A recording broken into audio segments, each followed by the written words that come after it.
Emu, did you punch Fleet in the balls again? Of course, that's the first thing everyone hears. Hello, everyone, and welcome back to Fleet's Random Ramblings. On a Friday this time, as per the new arrangement. So I'm enjoying okay, I've got a few announcements to make. I'm enjoying having Monday free to do something a little bit different. And I'm gonna make an announcement that may or may not be controversial. On a Friday this time, as per the new arrangement. And here is the controversial announcement. He's not a fan of dubstep. Well, that's not really controversial. I've not been a fan of dubstep since ever.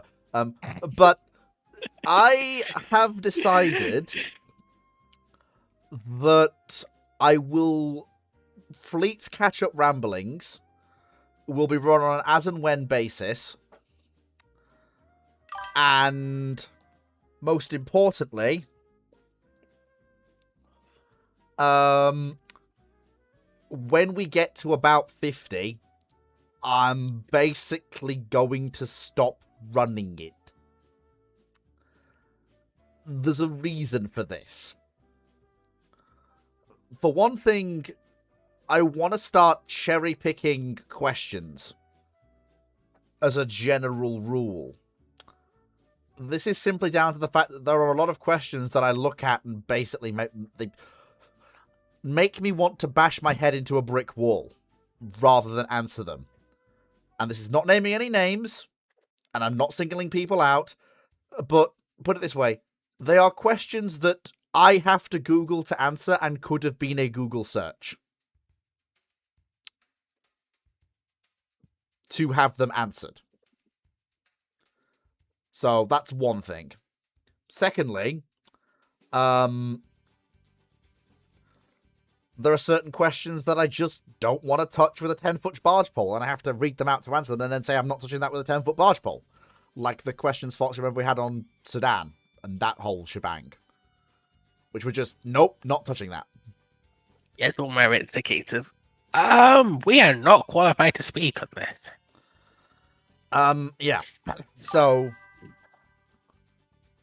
basically, yeah, that's gonna be the new thing going forwards. We will probably...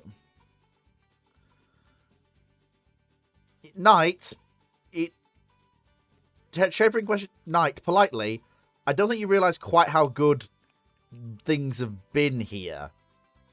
The problem is, the size of the show is increasing. The number of questions we get has been exponentially going up and up and up. And to be perfectly frank with you, we're starting to get repetition.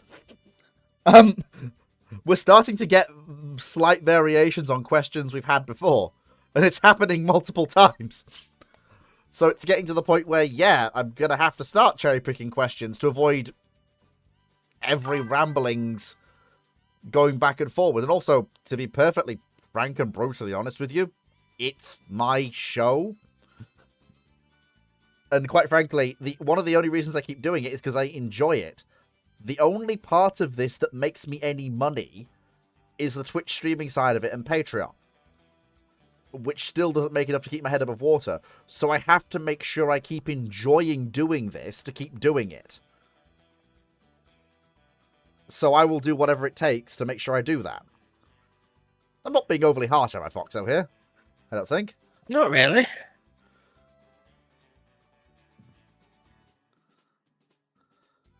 Like I say, It's a passion project.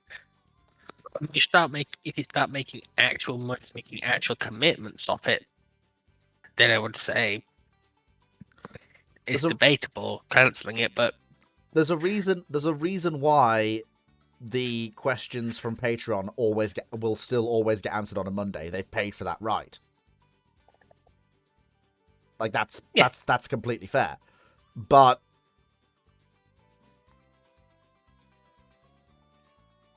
I need to keep my passion for this up to keep it going.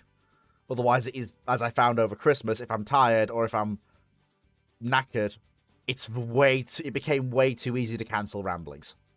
Or shunt it.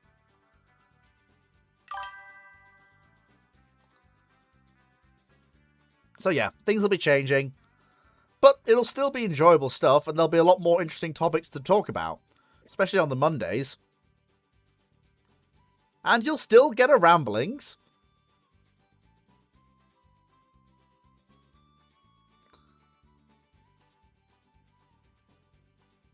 That's just be as normal.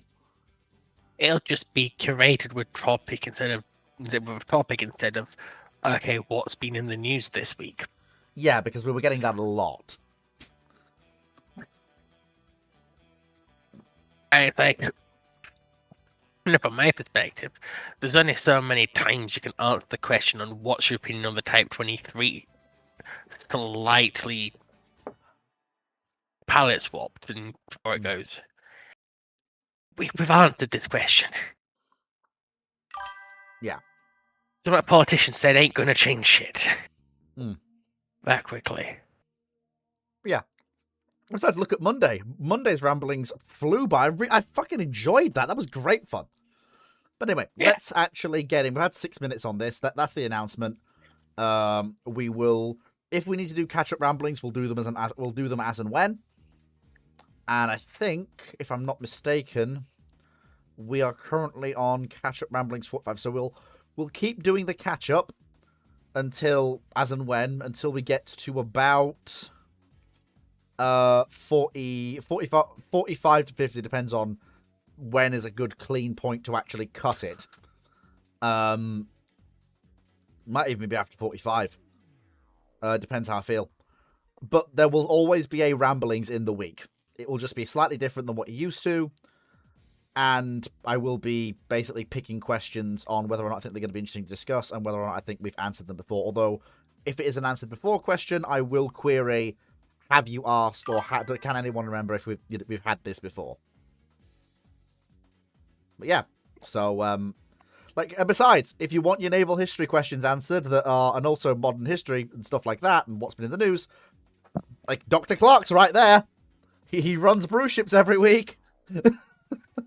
And he does still answer all of his questions. And unlike us, Dr. Clark is actually a part of the procurement process. Indeed. And he can give you the inside El Scupio. Because I do brew ships with him on a Sunday night pop by. But yeah. Okay, so we'll start with Timu's question. So from Timu, not on Patreon for once, but also like I say, if you do want a guaranteed question every Monday, like seriously, I could use the money. Patreon is right there. Timu asks, has Fleet of Oceans tested the new battery train? No, I have not. I'm busy. And also, I have no money. I am barely going to get through this month. Wait. If this is a battery train, does that mean it's an assault train? Funny. You know what? She's got a good head on her shoulders, Fox. After that, she's on fire tonight. She's really quick off her feet. That way you can have an assault and battery. Haha. See, she really is quick off her feet today. Right, okay. I was imagining a train with a submachine gun there. Yeah. Just Papa like full stormtrooper style. Okay. West side of where? Yes. West side of East Cheshire. West side of East Cheshire, I suppose. Digby. Love Digby. Absolute legend. Well, put your fucking dipshits. We are. Never forget that. Yes. Knight6831 asks, if the Treaty of Versailles had a clause that the Kiel Canal was to be an international waterway open to vessels of commerce and war of any nation at peace with Germany, and that this was somehow applied to the Panama Canal, how did the USA work around that? Well, first of all, the Panama Canal in peacetime and the Kiel Canal in peacetime was open to vessels and commerce of war of any nation at peace with Germany, with very, very few exceptions in the interwar period, and so was the Panama Canal. And the Suez Canal. You're describing the historical situation.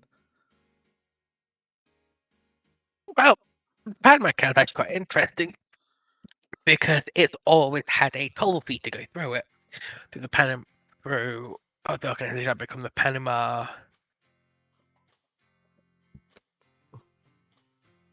the authority that controls it in the modern day. It's a multinational company, technically owned by Panama, technically.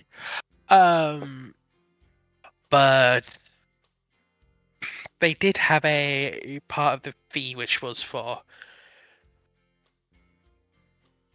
basically how risky was and how bad was the relation between the Panama Authority and the target nation. This came up quite a bit with the Mexican Civil War, where you could still pass the Panama Canal, they would just jump up the prices because you're at war. This is safe for British and all the Caribbean islands.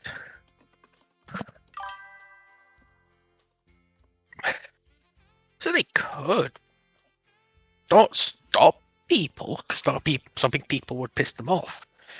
But it's basically only in wartime. Price control. Yeah, it's basically only in wartime that canals were really closed or their use restricted. If you could pay to use any of the canals, the 3 canals we've discussed, Kiel, Suez, or the Panama, you'd get to use them. Suez is different. Because if you pissed off the British government after it was built, the British government would buy you from the Suez Canal. Fair enough. Well, that's different. You see this blatantly obvious after Italy leaving the League of Nations. For the time period of the Abyssinia crisis, even before it escalates into the invasion of Ethiopia, Italians are barred from the Suez Canal. Not until it's too late. Not until it's too late and the troops are already there. But the point is, British stopped the Italian flag traffic going through the canal. But yeah, both sides were at peace. Yeah, but like the Kiel Canal, do you really think the Reich is going to? And bear in mind, I'm saying this deliberately because the German state's name didn't change in the aftermath of the Great War. It was still the German Reich. This is something a lot of people miss, and I'm going to start using it because I keep remembering and I keep having to stop myself. Weimar Germany is a Nazi term. It's a term invented by the Nazis. I really need to stop using it. Yes,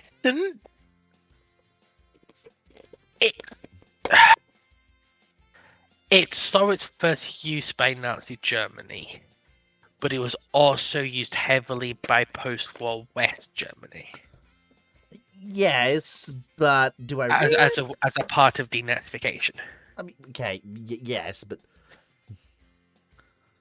there was a lot of glorification of the Weimar era to try and create a democratic identity in Germany, to create the idea that Germany wasn't just an authoritarian shit show. Looking at you, Kaiser Wilhelm, Kaiser Germany. Yes.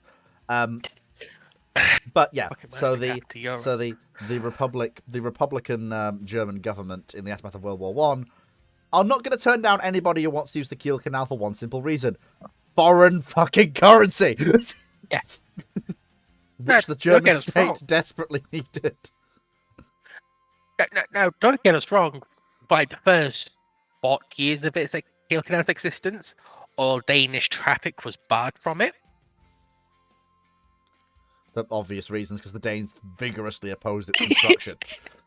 But that was petty as fuck power politics. Yeah, basically, if you put this... Kiel Canal existed because the Danes were charging fees to go through Denmark. Yeah. The naval side of it is important. You know, Germany can become a two-ocean navy, but the Kiel Canal project began long before Germany's ambitions turned to proper blue water operations. It started off as a "fuck you, Denmark" project. Yeah, but also politely, the response of the Republican government in Berlin, if this is in Versailles, is, oh no, we have to let all ships go through the Kiel Canal.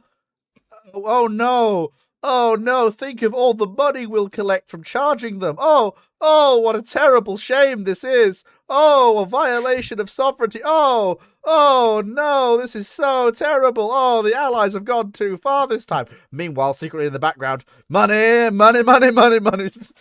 Because this comes up interesting in the 1980s of OPEC, where OPEC was like, we're going to crash and embargo a large amount of the Western economies because they're supporting Israel. And Egypt was on board with this until OPEC went, okay, now we need you to close the Suez Canal. And Egypt went, nanny the fuck. Egypt went, I'm sorry, you guys have your oil revenue and all that. You want me to remove 10% of my national budget for the year? Yes. No, fuck off. It's like dance music stops. It's excuse you? Yes. Yeah. It's like, and the worst thing, and this is sort of something that comes up with a lot of economic after people study the Turks, it's if you block a trade route, people figure out how to go around you. Yes, they do. And if they figure out how to go around you, your route, even if you reopen it, is never as good. Yeah. Chandler asks, I'm working on a project for a subject. I'm doing a Navy manager for a bigger project, the end of course one. In it, I have penciled in that one of the parameters I want to take account is the given capacity of a naval base. What variables do impact said capacity? I asked him for clarification. He said, basically, how many ships can fit in a naval base? Well, basically, it depends. Well, first of all, you need to figure out how deep your channels are and how deep your berths are. Because that's going to judge what ships of what draft can actually fit in what berths. And get to what's berths. Can I add one quick actually in First Fleet, actually, because this is kind of more important. You're right with what you're saying, but it's more a case of what type of naval base is this? How long is a piece of string? Well, yeah, because, say, Scarpa Flow is a naval base, right? That has a huge capacity. But also then you've got stuff like Newport News Naval Base. Or Plymouth Naval Base. Mm-hmm. That's why I'm just asking, can we get a little bit of clarification potentially there what type you're looking at? I don't think that particularly matters. In fact, I think you've artificially created a problem where nothing existed. All of those naval bases share one thing in common. They could fit ships into them. Just various different types of ships. And it doesn't matter fundamentally whether it's an anchorage in the middle of an island base or a built-up, developed naval base. It doesn't matter if it can fit one tugboat or if it can fit an entire battle fleet. The whole point he's trying to make is that's kind of what he wants to pencil in, basically. It says capacity of naval vessels. Yeah, how many naval vessels... Scarpa Flow, for instance, had a capacity of something like 200 to 300 ships. Yeah, and, for example, Chatham might have far less than that. That's why it's a case of... What are we looking at when you say a naval base here? Well, presumably... it's why it's how long is a piece of string? Yeah, but because naval bases are fundamentally built in sheltered harbors. Again, I think you two are adding complication where it's not needed. We don't need to go into this detail. But we do. No, you don't.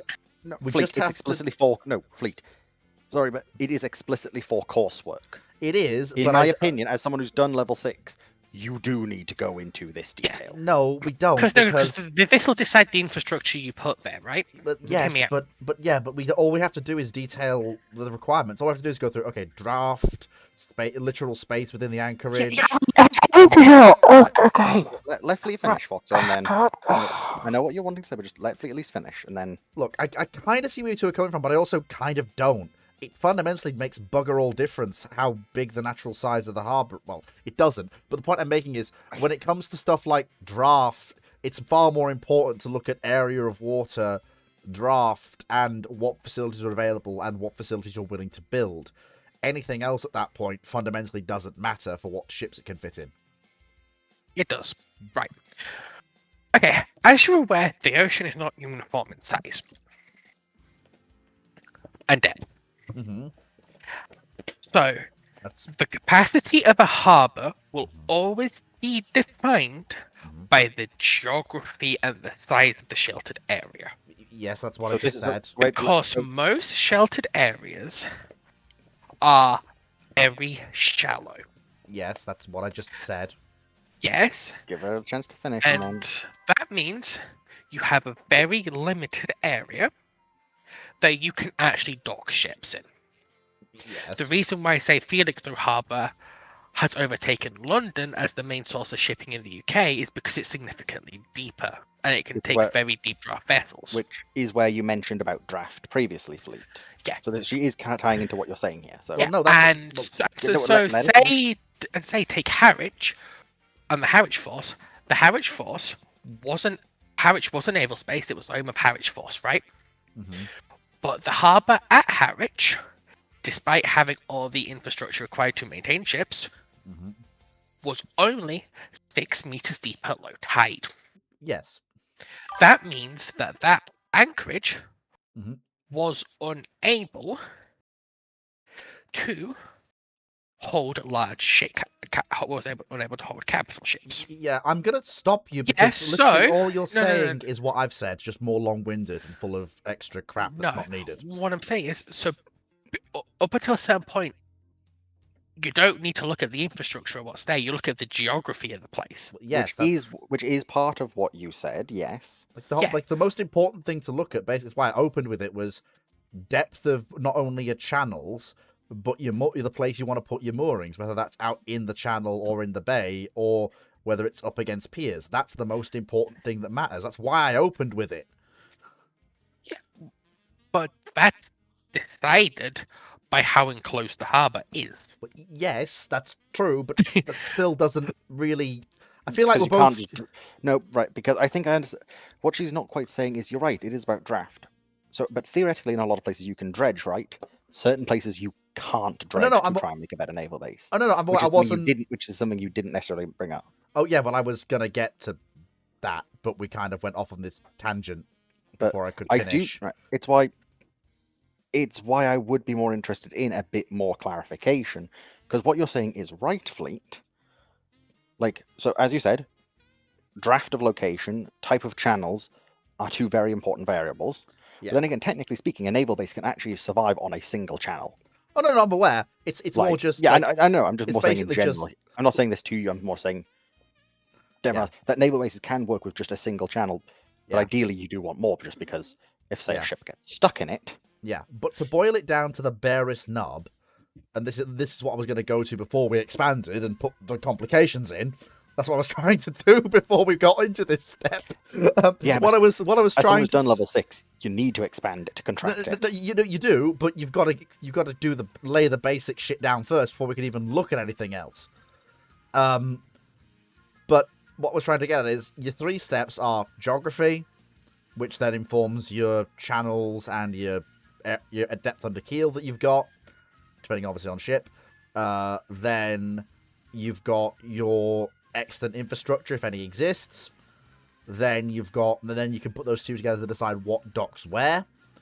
Because obviously, big pier, big draft equals big ship. Small pier, big draft equals I'm not fucking sure. Small pier, small draft equals small ship, and everything in between. And of course, what cranes? Well, it doesn't really matter what cranes you've got. It's just basically because at this point we're just dealing with naval vessels and the bare basics. I still haven't gotten to everything else that's more complicated. Well, it's why I'm going to hit back against that, because all of that's technically unnecessary for a naval base. Once again, note Scarpa Flow.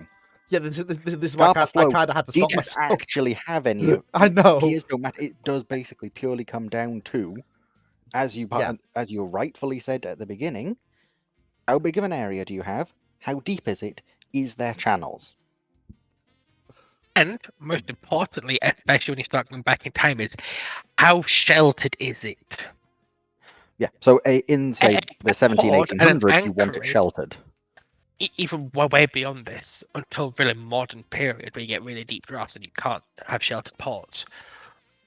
But a port with a massive area that's nice and deep is absolutely fucking useless if it's not protected from wind and storms. Because the wind and storms will wreck anything docked there.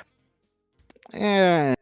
I don't necessarily fully agree there. Like, once you It- get to the 1900s, that's not as much of a concern. Because until they built the shelter, until they built the artificial harbour wall in Plymouth, Plymouth had that massive issue. Atlantic storms would come in and wreck everything. So, despite being a really good place for a naval base, it's nice and deep, it's big, and there's a large town there.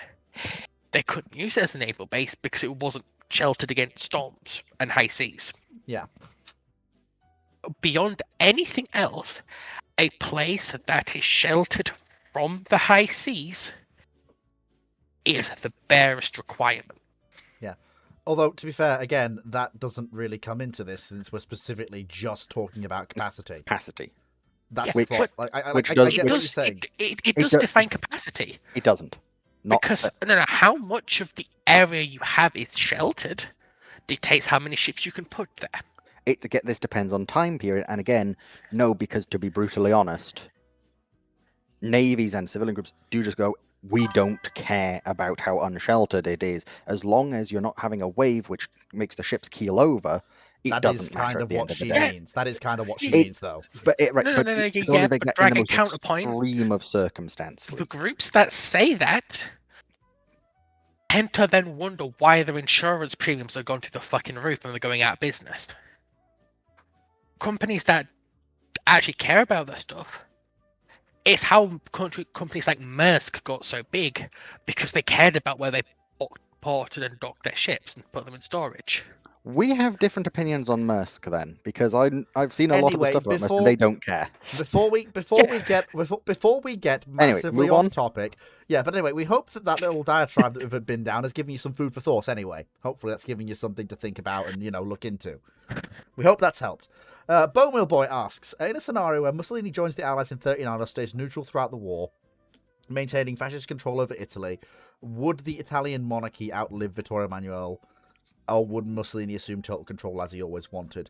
If Italy's political situation is staying status quo, then there's basically no push from either side to either enhance or degrade the power and status of the Italian monarchy. For Mussolini, some of his more extreme elements of his party, maybe not, but for Mussolini himself, the Italian monarchy is a good symbol of stability and continuance of government. It's more useful to him as a powerless tool than it is removed. That's why he doesn't remove it, even during wartime, when he's got more power than he's had before. And for the monarchy, for the Democrats who are still in the bloody Spanish Parliament, the monarchy is seen as a good counterbalance to Mussolini. And for the monarchy, they're just happy to not be dead and have survived the turbulent 20s. So, if everything stays the same and if fascist Italy is either winning the war with the Allies or is just sat there watching France and Britain, given Italy's not in, knock 7 bells out of Germany, then nothing really changes.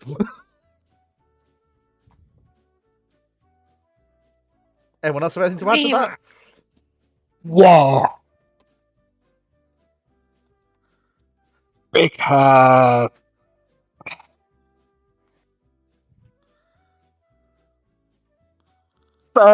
as you're probably aware, Italy in this period has a massive socialist/communist problem that doesn't really go away until the 70s.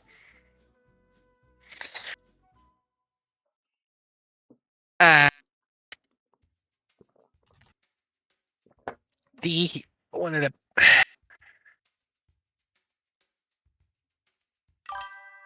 and when it comes to fascist power structures and Mussolini's particular and his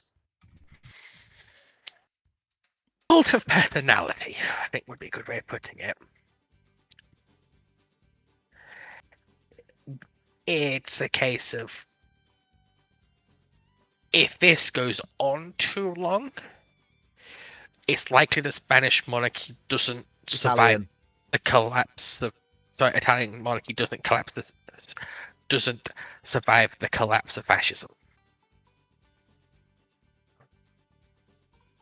Because Italy's fascist government was deeply unpopular, and association with it, even historically, for the monarchy was very toxic. And that goes on longer. And especially if the monarchy doesn't semi-redeem itself and get authority by overthrowing Mussolini and going behind his back to negotiate with the Allies, Well, then I'd say there's a significant chance that when the fascist government falls, the monarchy falls with it. the question is, does that? Yeah, that's basically one of the ways it could happen. But as long as the status quo is maintained, though, the monarchy will survive. And basically, to answer the question as asked, if the monarchy and the fascist government are still around when Victor Emmanuel dies and his son takes over, then yes, it will outlive him. If not, then no. Well, his sons. But I don't like to speak bad about other sons of fucking dipshit politically. So yes, it might survive Victor Emmanuel III, but it probably won't survive anything after that. Yeah, and if Italy doesn't fracture, because in this period Italy wasn't a unitary state like Germany or France was. Though they were putting on a really good show of trying to pretend to honestly, possibly, definitely, we are. Please, honestly, don't look at how balked the Riasmogio was. Honestly, please don't fucking look at it. Yeah, so they're much more of a federal system than an actual unitary system. Yeah, Sardinia and Piedmont basically did it the wrong way, and and Bismarck looked at them as a way not to fucking do national unification. Sardinia Piedmont basically welded the country together by force. Which didn't really... Yeah, I know it's a yes'en, but they used more force than was advisable. Arguably, if they did the right way of unification and the wrong way. Because they did it without ripping out all the institutions of the component states. Yeah. Looking at you, Bismarck. Destroying over 1,000 years of German democratic tradition and leading the way for fascism. Mm-hmm. But yeah. So, Brandon Larson asks, the year is 1980. The panel was put in charge of designing a new guided missile frigate for the United States Navy, the Royal Navy, the French Navy, the West German Navy, the Spanish Navy, the Italian Navy, Japanese Navy, Soviet Navy, and Australian Navy. How many do you build, and what do you arm it with? You must choose 3 nations to build a frigate for. I'm going to do better than that. I'm going to do all of them. USN, hello, have you met the Oliver Hazard Perry? Royal Navy, Oliver Hazard Perry, but can fire Sea Dart. French Navy, Oliver Hazard Perry, but can... Well, there you are. West German Navy, Oliver Hazard Perry. Spanish Navy, Oliver Hazard Perry. Japanese Navy, Japanese version of the Oliver Hazard Perry. Soviet Navy, we'll get back to that. Australian Navy, Oliver Hazard Perry. I'm sorry. You put me in the 1980s and asked me to build a guided missile frigate. The OHP is best in class, bar none. To a significant degree. Yeah, no. It is. That's not what I mean, though, by that. Best in field? Yeah, no, I think you could definitely re-argue that, especially for the 80s. I'm not going to fight you there. What I'm going to fight you on, though, is most of these nations don't want an Oliver Hazard Perry. In fact, you forcing them getting Oliver Hazard Perrys has just basically nuked a number of budgets elsewhere. Yeah, So, I know. This was well, that was a somewhat comedic opening, but now I am going to get back to it and pick. So since gunnery officers said it, I'm going to comment on it. I would say Type 22, or Type 23. 23 is the closest thing to a Perry equivalent in terms But it's of more suited 23 for the British needs. Yeah, it's close enough to a Perry in capability that it would still be useful, but it's also good the lessened crew demands of European vessels. Yeah. So 20. It's what? He'll say 23 No? is the What? best. What? No. The best FFG in That- all of NATO Oh, in the 80s and wait a 90s moment. is the fucking Perry. We just said that. Wait a moment. Wait a moment, please. Please, let's just go back. Did I not just say you're probably right in the 80s? Yeah, that's what I all just about said. Perry- Yeah, you did just say that. But I said it's not suitable for every nation No. here. The Which is joking. the big difference. The joking opening aside, no, the only navies out of those actually listed that procured OHPs were those that wanted them, which in this particular case was the USN, the Spanish, the Japanese, and the Australians. Of the navies listed, those actually procured the OHP historically because it fit what they wanted the it to do. Japanese get them?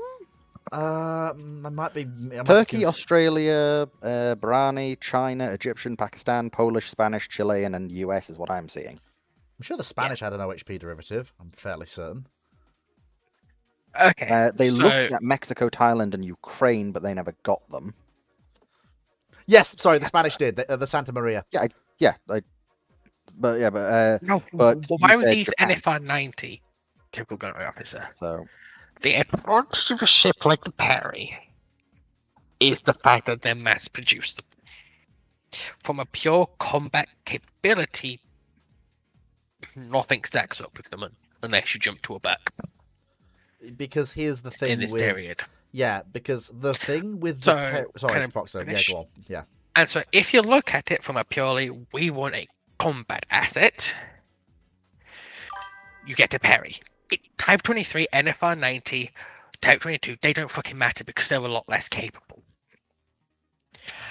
Now, if you look at it then more than the top trumps numbers, you look at it from the internal needs of those countries, Perry's not the best for them because in the British cases, it's too much capability for what they wanted it to do. And that capability came at a much deeper cost. Yeah. It's Which is why the Type 22 and Type 23 exist. Yeah. And the rest, you buy what you need, not what is the best. Yeah. Also, It's to also clarify, worth pointing out the let me type. throw one thing in, Fleet. This is set 1980. Yeah. NFR 90 is 1985. Yeah. That's 5 years away, so it doesn't even come up. And I would also point out that NFR 90 rapidly ballooned. It's worth pointing out that the things that ended up being selected as the things that were procured instead of were the Arleigh Burke destroyers for the US and the Type 45 for the UK. Yeah. NFR You 90 didn't get Horizon, but NFR 90 ballooned so fucking massively, everyone realized yeah. this is not So a frigate. to point out, NFR 90 starts at 1985. It then basically dies in 89. Britain, France, and Italy set up Horizon in 92. Horizon only hits construction 2002. So for a replacement for ships intended in the 1990s, starting mid-80s, and the first ones are hitting the water in 2000, or the first ones are starting keel laying in 2002, you've kind of missed your deadline. There's a reason why 23's production keeps going, and they build out to 16. And that build out takes until 2002.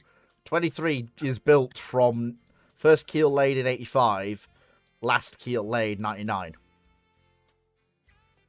It's like the Perrys are being built and offered to replace basically the Bramcans. No. And the frigates of the 60s. And the converted destroyers of the 60s. Yeah. And it's like, sure, I could wait until the 90s for my replacement for this modernization. And I'll take what I've got at the moment I can. yeah, and it's like the Fram can replaced by the Spruances, but in the navies that looked at the Perrys, they lasted so fucking long. There's a reason why the Perrys lasted as long. The Perrys were basically did something that no other frigate before them and very few frigates after actually did.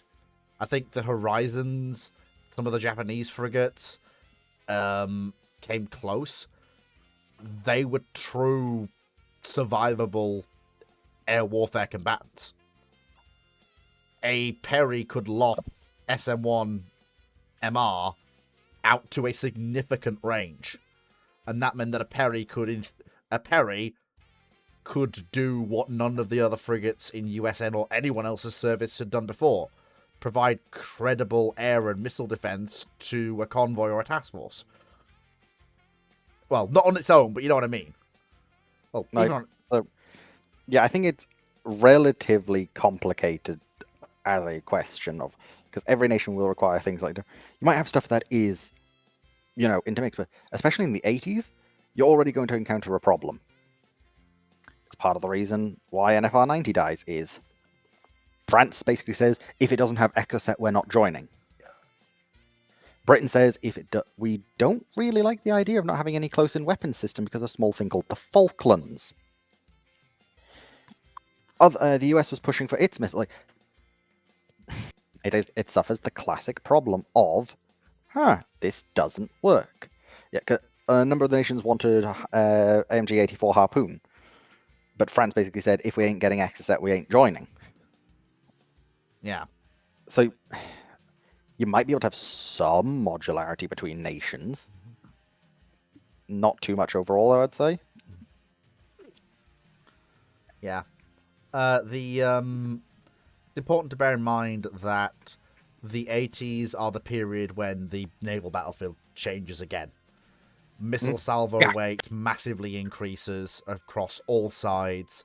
The capability of the anti-ship missile massively increases. The threat of submarines massively increases. Yeah, but that's not what drives change in frigates. What drives change in frigates is the advent of microelectronics and significantly increased energy demand to run those systems. Mm-hmm. There's a reason why the Perrys were some of the first USN ships to be fully gas turbined. Just completely no recourse to... the first small ships anyway. I think some of the US destroyers that came before them were gas turbined. But the frigates, the Perrys, were the first time they put it on that smaller hull. Yeah, it's why I'm saying it's not really anything. Honestly, for Britain, I would try and intermix perhaps a little bit more of a Perry into, say, the Type 23. I wouldn't mind That would giving be good, Type 20. I wouldn't mind if we actually went through and tried to procure the single arm Sea Dart to put on 23. Maybe not single arm Sea Dart, but there's definitely sort of bits that you might want to take from one that you might not want to take from other. I want some more reach out and touch capability. I don't just want point defense for missiles. I want some reach out and touch. Yeah, but okay, this is going to be controversial because I know Clark will disagree with me on this. But Type 22 especially, and arguably 23, were a mistake. And the UK was offered to get in on the Perrys, and they should have gone in on the Perrys. No, I agree. They did, but they don't. But the problem is the Perrys don't quite suit Britain. No, they either. Yeah. And the Americans specifically offered a localized modified version that'd be made in British yards. Now, if I could see those stats, that would be more. If you can find me information on those, that I would be intrigued to look at. Because in that situation, yeah, that makes sense. That's why I was saying, ideally for the UK in this period is a hybrid between an OHP and a Type 23. 16 British Perrys would be fucking the bee's knees, especially if we can keep the Mark 13s with standard missile. Like that would be huge. They'd suddenly become the best British air defense combatants. Sorry, Type 42, get out. To a degree, I wouldn't necessarily mind. Better than the carrier's air defense. Yeah, to a degree, I wouldn't mind necessarily. And anti-ship and anti-sub, because the Perry is also an excellent ASW combatant. I thought the Noxus were better. Just about, but if you combine, but also that lasted until the Perrys got their later model Seahawks in the mid '80s, and then suddenly the balance shifted massively back in favor of the Perrys, because while the Noxus were better ships, the combined combo of the Perry plus Seahawk blew them out of the water. Especially since the Perrys could carry two. And the Nox Which can is only carry fair. a single Sea Sprite. As much as I liked the Nox, and the Nox were ahead of the time, they were still commissioned in '69. Nice. The funny number. And they had helicopter facilities volumed for helicopters in the 1960s and 70s. Sea Sprite be a small boy. Yeah, but by the time they're taken out of service in the 90s, it's not really fit for modern service. Yeah. Because I know one of the things Britain wanted is a frontal-mounted gun in comparison to the Hazard Perry's having a center-mounted gun. That would be interesting to try. Britain and work. doesn't like center-mounted guns for this. Now, I mean, given the way that you would really have to. Problem with that is you really would have to rework OHP. You would really have to. Which is why I said I would be interested in seeing it. What some of those things would be, because also the Type 23 has the 32 cell, which is actually not a bad system. The only problem with the VLS on the 23 is the missile that it's carrying. Sea Scepter, yeah. Yeah, because the problem is we're built Seawolf. Yes, but and Seawolf it's okay, but 10 kilometers if you've got something like a shipwreck bearing down on you is fuck. Which is why they get replaced with Sea Scepter. Yeah. Yeah, but to be fair, Seawolf was very much a weapon of its time. No, that's very true. I'm not knocking Seawolf. Yeah. But what I'm saying is, go on. Because Seawolf is 67. Yeah, I know. Yeah, Seawolf is 67, produced until 1979. It was an old missile by the time it was being put on this generation of ships. And Sea Scepter was, let's just say, had teething issues. Yeah. What I will say is, if you can get a 23, that basically all you would need to get an ideal combination of a Perry and a 23 is you would basically need a 23 that carries. Given actually the size of the 23, you could actually carry a Mark 41 VLS in the space that's for the Seawolf, and that gives you. If I look at the size of the bloody thing, yeah, you could probably carry a 12 to 16 cell Mark 41 of the length for SM1ER. I just noticed something. William C. Law, which was a Framcan based off the gearing, it's a Fram 1, was only decommissioned and stricken in 1983. Yeah, some of the Frams did not last a long while. And in Taiwanese service, they lasted even longer than that. Sorry, I mean the Republic of China service. Use the correct name, fleet. And it's the case of... Yeah, the Perrys were still replacing the Framcans. Knight, the OHP would be much better in the Falklands. Significantly better in the Falklands. The OHP would be a godsend for the people in San Carlos Bay, for one simple reason: that fully automatic 3-inch amidships and the Seawiz mount. Right. Goodbye, low-flying Skyhawks. Right. No. Yes and no. You are correct. It would be useful. The problem is, though, it's in a terrible position for it. Because of the unique it works in okay. I'm not a big fan of a midship, but they do work. It's not so much the 3-inch. Give me a sec just to finish, Fleet. The positions of them in particular don't work very well for the Falklands environment. Because, as you said, they're low flying, and these ships are usually stationed close in. And it means basically the guns just aren't in the right positions. You're definitely right. These would be very useful. I mean, well, first of all, the 3-inch probably better than what we got. Yeah, but... the 3-inch would be useful, but the thing that's going to basically make San Carlos water a no-go is, sure, the 3-inch might not get you, the 20mm Sea-Whiz mount will. But it won't stop the bomb that just went onto your deck. No, but basically, here's the thing. You basically, in order to stop the attacks into San Carlos, you basically have to make it a no-win scenario for the Argentine aviators.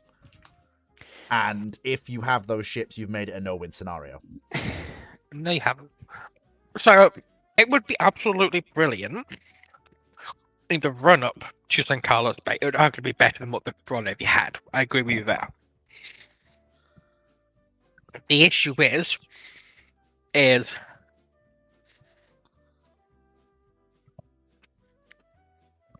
Seawiz still radar guided. The 3-inch autoloader, radar guided. The issue in San Carlos Bay is the incredibly heavy levels of radar masking. And an incredibly short. They are only detecting the incoming aircraft after they've already locked you during a pop-up attack. Then they're going back under radar cover. So, and you don't have the way you bypass radar clutter in the form of AWACS, which ships can use. So to quickly back up Fox's point here, taking HMS Ardent, for instance, she failed exactly because of the reasons Fox had pointed out. Basically, the radar systems weren't able to get the proper lock. The Sea-Cat missile systems couldn't get the systems in time. The 4.5-inch gun could not turn fast enough. The only system that actually worked to fight was the men-controlled 20mm Orlican.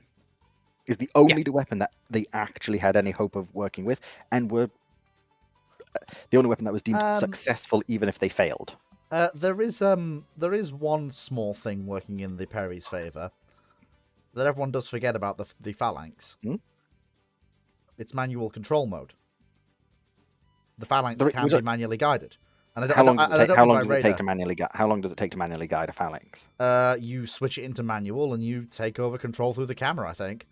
About right, 20 seconds. I think that's too long. The reason the 20mm worked, there was a person sitting on the 20mm and just opened up. Well, no, there's someone at the Phalanx control station. Oh, I see what you mean. Yeah, there we go. Like, literally, oh, bloody hell, there's a jet there. Then bomb impacts. And we're talking about an engagement time where the aircraft was in range of the small caliber autocannons. Fair enough. And didn't breach 20 seconds. Yeah, fair enough. That were targetable. That's fine. But yeah, but so you're right. It definitely would have helped. But So- there's certain, to a degree, it's British planning also in some systems slightly less. I will just say, Brandon Larson, in regards to designing a guided missile frigate for the Outliers, so the Outliers in this case being the Japanese Navy, the Soviet Navy, and the French, the problem that we have is that those ships already exist. The French, the Japanese, and the Soviets all did design and build a new generation of guided missile frigates in the 80s. The Soviets have the Nostremi class. The Japanese, I think... I mean, Nishishimi. Yeah, that's the one. Yeah, thank you. Sorry, I'm not good at pronouncing the...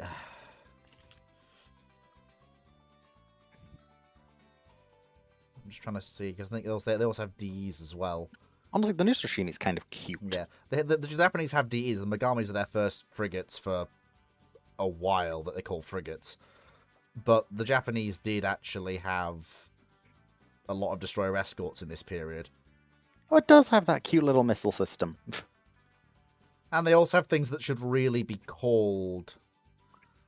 Yeah, basically, the Japanese have their generation of destroyer escorts, and the French...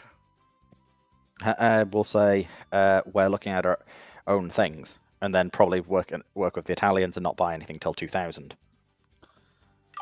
Yeah, the French have everyone there are reasons why things are procured and things weren't, but yeah, basically everyone has a project in this period. The ones that actually reach procurement are the Soviets, the OHPs, and the 23s, the big three. The big three navies, because yes, Britain was still number 3 at this point. Yeah, because have all designed, build, and procured new generation frigates in this period. friendly reminder: the French go from the 1962 Suffren to the horizon of 2002. There is a 40-year gap from start of build time because they could not decide what they wanted and had too many issues with others. Yeah, they kept building the things that they absolutely super duper needed, which was missile destroyers. You say that, but the Suffrens were only built till 67.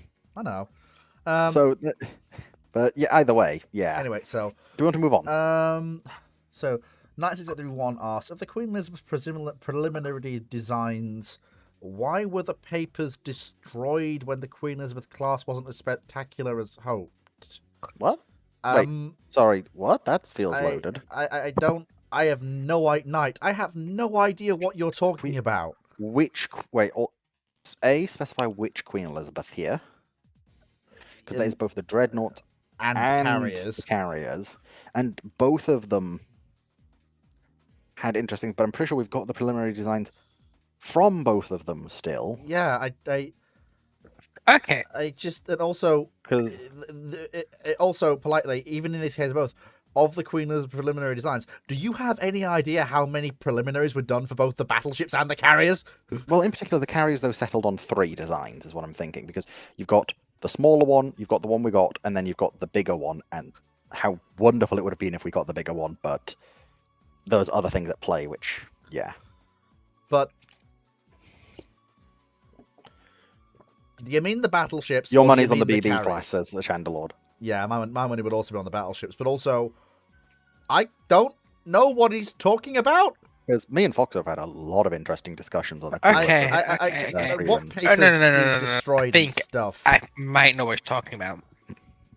I'm glad you do. There is an ongoing myth that the Royal Navy went out and artificially destroyed a whole bunch of its documentation. Right. And preliminary. Because it's not archived where it should be. So, the indexers say there should be documents here, there's not documents there. People go, okay, we know the QEs are. You're talking about the World War I QE dreadnoughts. Yeah, okay, then it is this myth. We know the QEs are massively. That they had ideas, forgot from memos, that they were meant to be much more capable. You're looking at 28 knots and 10 gun ships. Then there must be some sort of conspiracy where we don't have these documents. Then you've got what? Then you got the whole Agincourt situation.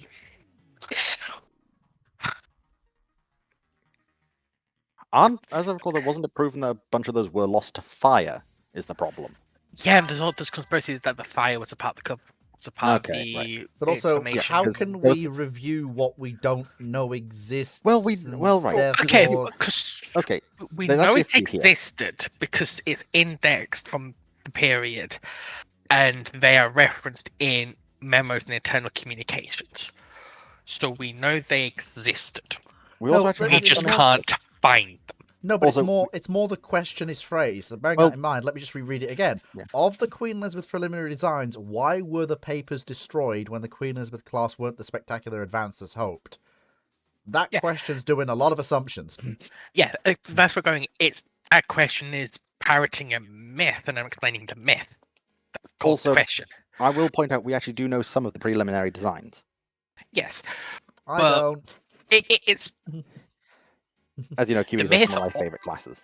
The myth also tends to forget that the Royal Archives changed its filing system in 1952 and then changed it again in 2008. And there is tens of millions of documents just in the Royal Navy. And being conservative. Yeah, that's just being conservative. That's just from because the archive you're going to. Yeah, do you know how annoying it is? And it's a case of people underestimate how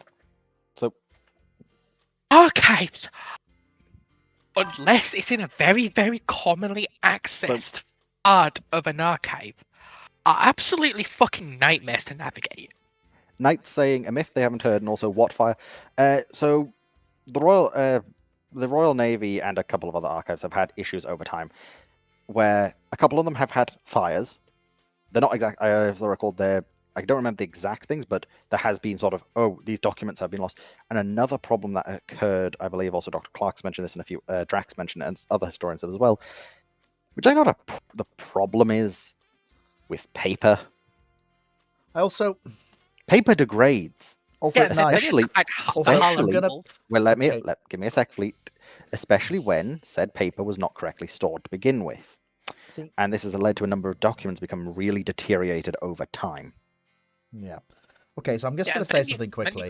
Hang on, let Fleet go now. Then. So, this isn't related to the question. This is something I need to say. Okay, Knight, you've gone back into your old question mode. You're writing questions assuming we're inside your head. We have no idea to what destruction of files you are referring. You clearly know, because it's not what we thought you were referring to. You're not referring to the myth or anything else, but we have no idea to what myth you are referring, or what destruction of papers you are referring. Well, I've looked into the Kiwi class. I've never heard of them being destroyed intentionally. And it's, again, so context. We need, in future, please do not skip on the context. Actually, please. An excellent example of this, as Foxo mentioned, is Agincourt. We know Agincourt's files exist somewhere, but they weren't where they were meant to be. And even trying to find little bits on it, like, why is this HMS Agincourt file located in, like, infantryman's shoes of 1912? Or the fact one of the references we found was badly water damaged after, in the 30s, the archive where they were throwing it for Holland, and Wolf had a leak in the roof. And therefore may as well be as good as lost. Yeah, and it's like, and so, as for the myth, there's a massive conspiracy theory that comes from the Battle of Jutland, which is that the Royal Navy purposely burned a lot of its archives to hide the institutional failures and all the corruption inside of it, which led to a lot of the battle cruisers at Jutland. Which is just flat out complete and utter bollocks. Yeah, and so these documents are lost. They're from this period. We know they were, and the assumption is, oh well, they were going to show the Royal Navy up, so they burned them. Meanwhile, I spend way too much time on fucking space battles. Yes. Anyway, Knight, when you give us context, your questions are usually brilliant. Like, for example, the one you asked earlier on. Lovely. You've become a 10 out of 10 question asker, but just remember, we need the context. We aren't inside your head, unfortunately. Love to see what's inside there sometimes. Anyway, so, next question. From Chandler Chandel, who asks, in 1998, the Spanish government decides to build a trio of these carriers. How does the names Príncipe de Girón, Príncipe de Viana, Conde de Serán, doesn't really matter. How does the Spanish Navy develop into the 2000s? Well, I'm questioning where the hell the Spanish have got the money for 3 CVVs, first of all. Secondly, I'm questioning where they got the money for even 1 air wing, which is my next question. So, congratulations, you've got 3 carriers. Your escort fleet is chronically outdated, because any money that might have gone into replacing it has gone into these things. You've probably had to gut the Spanish Air Force and the Army to get the funding. Heck, you might have had to procure the F-18. It's already been gutted. Yeah, you might have had to procure the F-18 as just the Spanish aviation asset, because you ain't getting enough F-18s to put on these carriers any other way, or whatever the hell you're going to put on them. Less than that. Yeah, no, it's like like I'm already approaching incredulity here, because if you want to procure one of these things, okay, maybe we could squeeze it in. You realize there is a reason the Spanish Navy went with one ski jump carrier.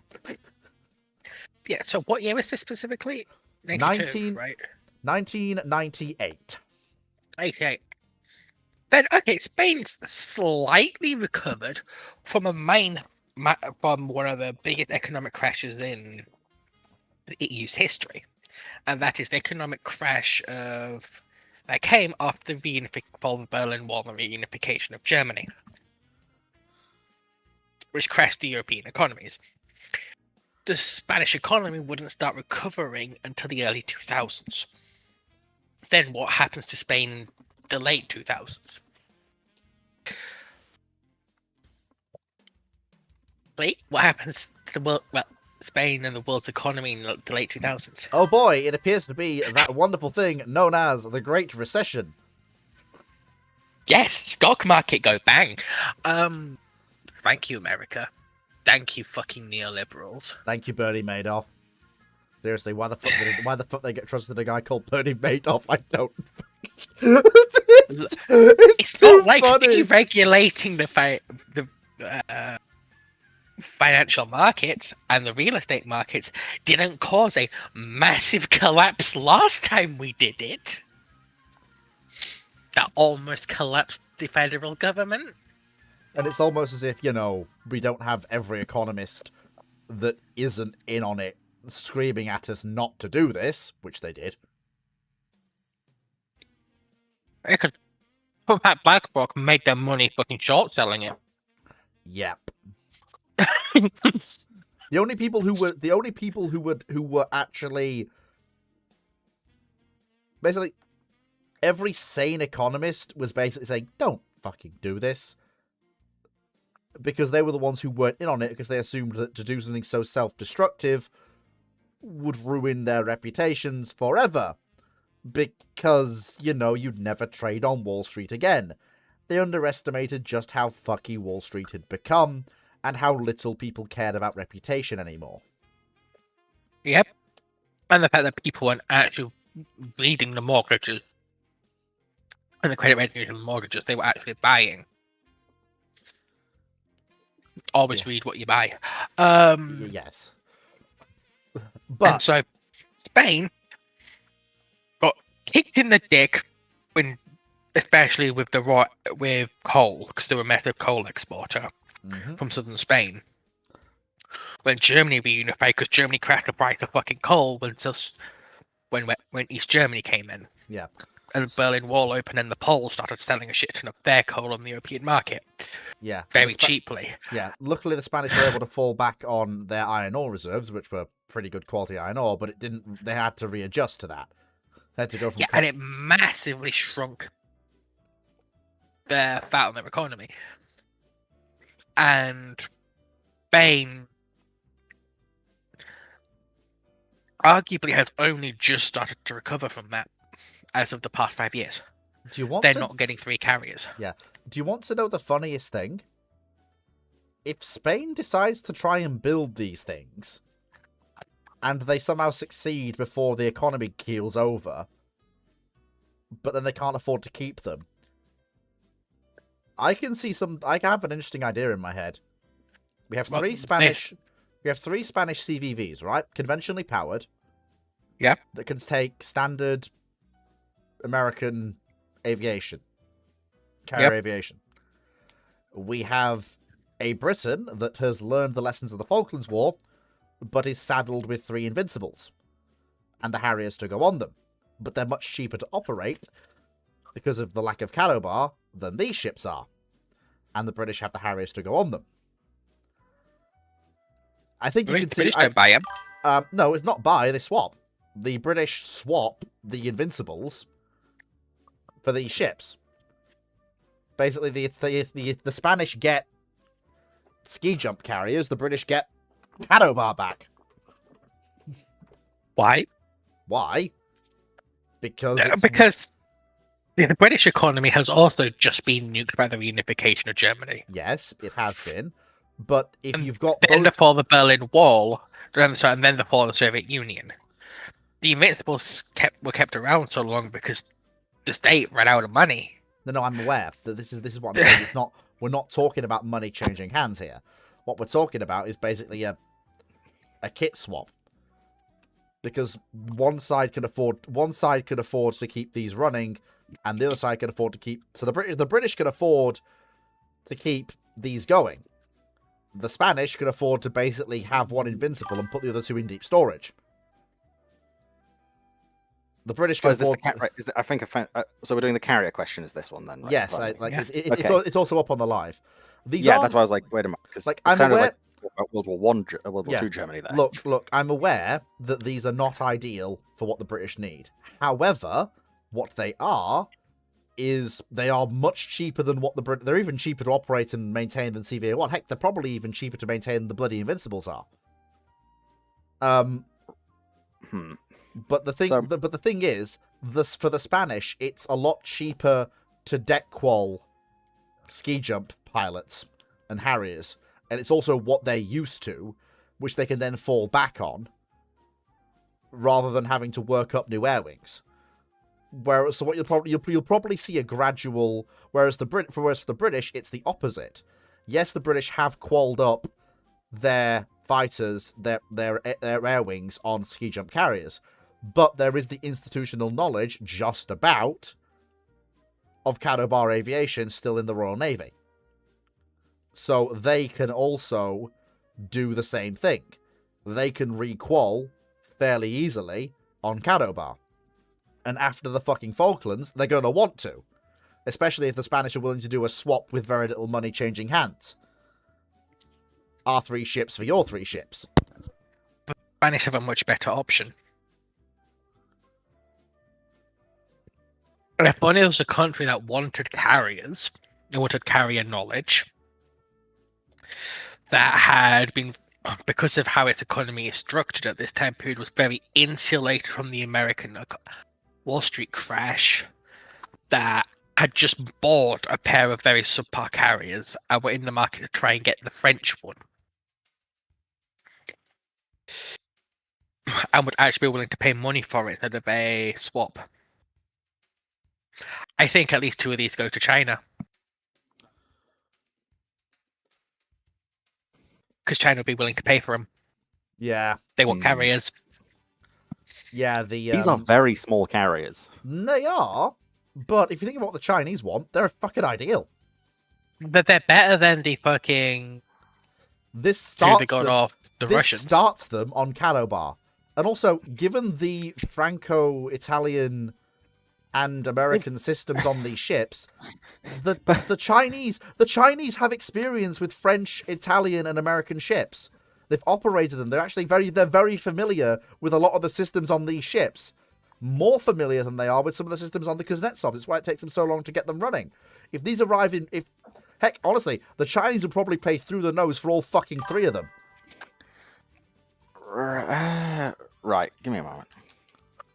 I don't think you get rid of all 3 of them because there will be a bit of pride involved there.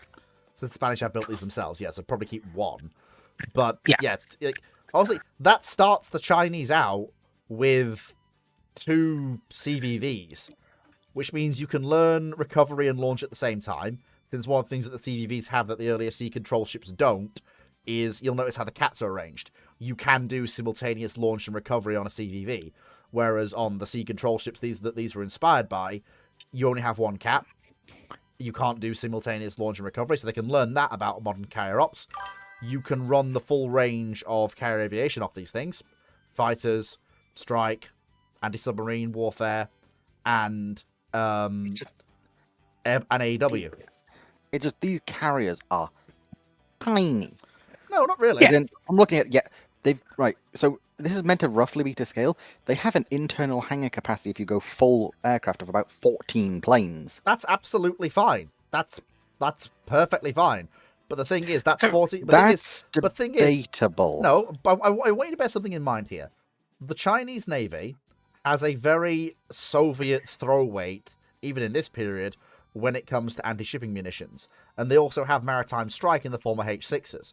What they don't have is the sensor capabilities at sea to make use of it, and the ability to defend that sensor suite while at sea. What something like this gives you is it gives you maritime patrol in terms of defense around a task group against submarine attack with helos. It gives you basic point defense on the spot against incoming attacks, which isn't that important. But what's most important, and this is the thing that really fucking matters, it's the ability to loft and, most importantly, escort a carrier airborne early warning asset, which massively increases your ability to attack targets. And that's not the carrier doing the attacking. The airborne early warning aircraft can illuminate, highlight, pass information to, and then watch in a heavy anti-ship missile strike from PLAN surface assets, which is a huge step change in the PLAN's ability to actually fight at sea. That's massive. Wait, so how many aircraft did you say these Spanish carriers So are these carrying? right. So the carrier is to scale, right? Yeah. So every plane you see in that hangar is one plane. Yeah. So that frontal hangar only stores 7 planes. Mm-hmm. And the rear one only The stores. rear hangar probably also only would store maybe 7 or 8. Yeah, that gives you 14 to 15 planes. Yeah. Yeah, it gives you- but consider that the Actually- Invincibles are carrying 22 initially. 12 full-size aircraft Well, it depends on the with mission a role. Harrier GR7/9. Depends on mission role because they have 18 or they can fit more Yeah. in the hangar. You say that these Yeah, are better than the but they- Minsk, but I'm not sure they in terms of certain aspects, they're definitely better. But in terms of actual capacity to try stuff, the Minsks No. actually also offer an 18 capacity. Yeah, but but 18 capacity to do what? You can't do the most important thing, which I've just said. You can't loft a carrier airborne early warning asset, which is the most important thing here. It's the ability to launch and protect that. That's the real thing that everyone misses about carrier aviation. That's arguably the most important thing that everyone's forgotten. The British learned the hard way in the Falklands. But at that point, Yeah, if you're just wanting carrier or if you're just wanting an early airborne early warning platform, these are almost too big for that.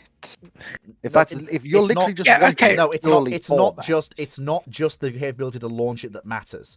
You need the capability to defend it at sea. You Yeah, need the but- capability to. It's not that. Go on, Foxo. It's these carriers compared to the Russian ones, 3-deck cruisers technically, that they get from the Russians, is that these are thoroughbred carriers. And they're also brand spanking new. And Yeah, that too, but right. no, but you aren't learning all the wrong lessons from them. You're learning how to operate angled flight decks. It's got catapults. It's a better as a carrier because it's not a flight deck strapped to a cruiser. it's going to give you all the And right the lessons. massive, and it's also Ha-ha. it's got a modern carrier power plant. Right. I'm going to I can to a degree shut this one down.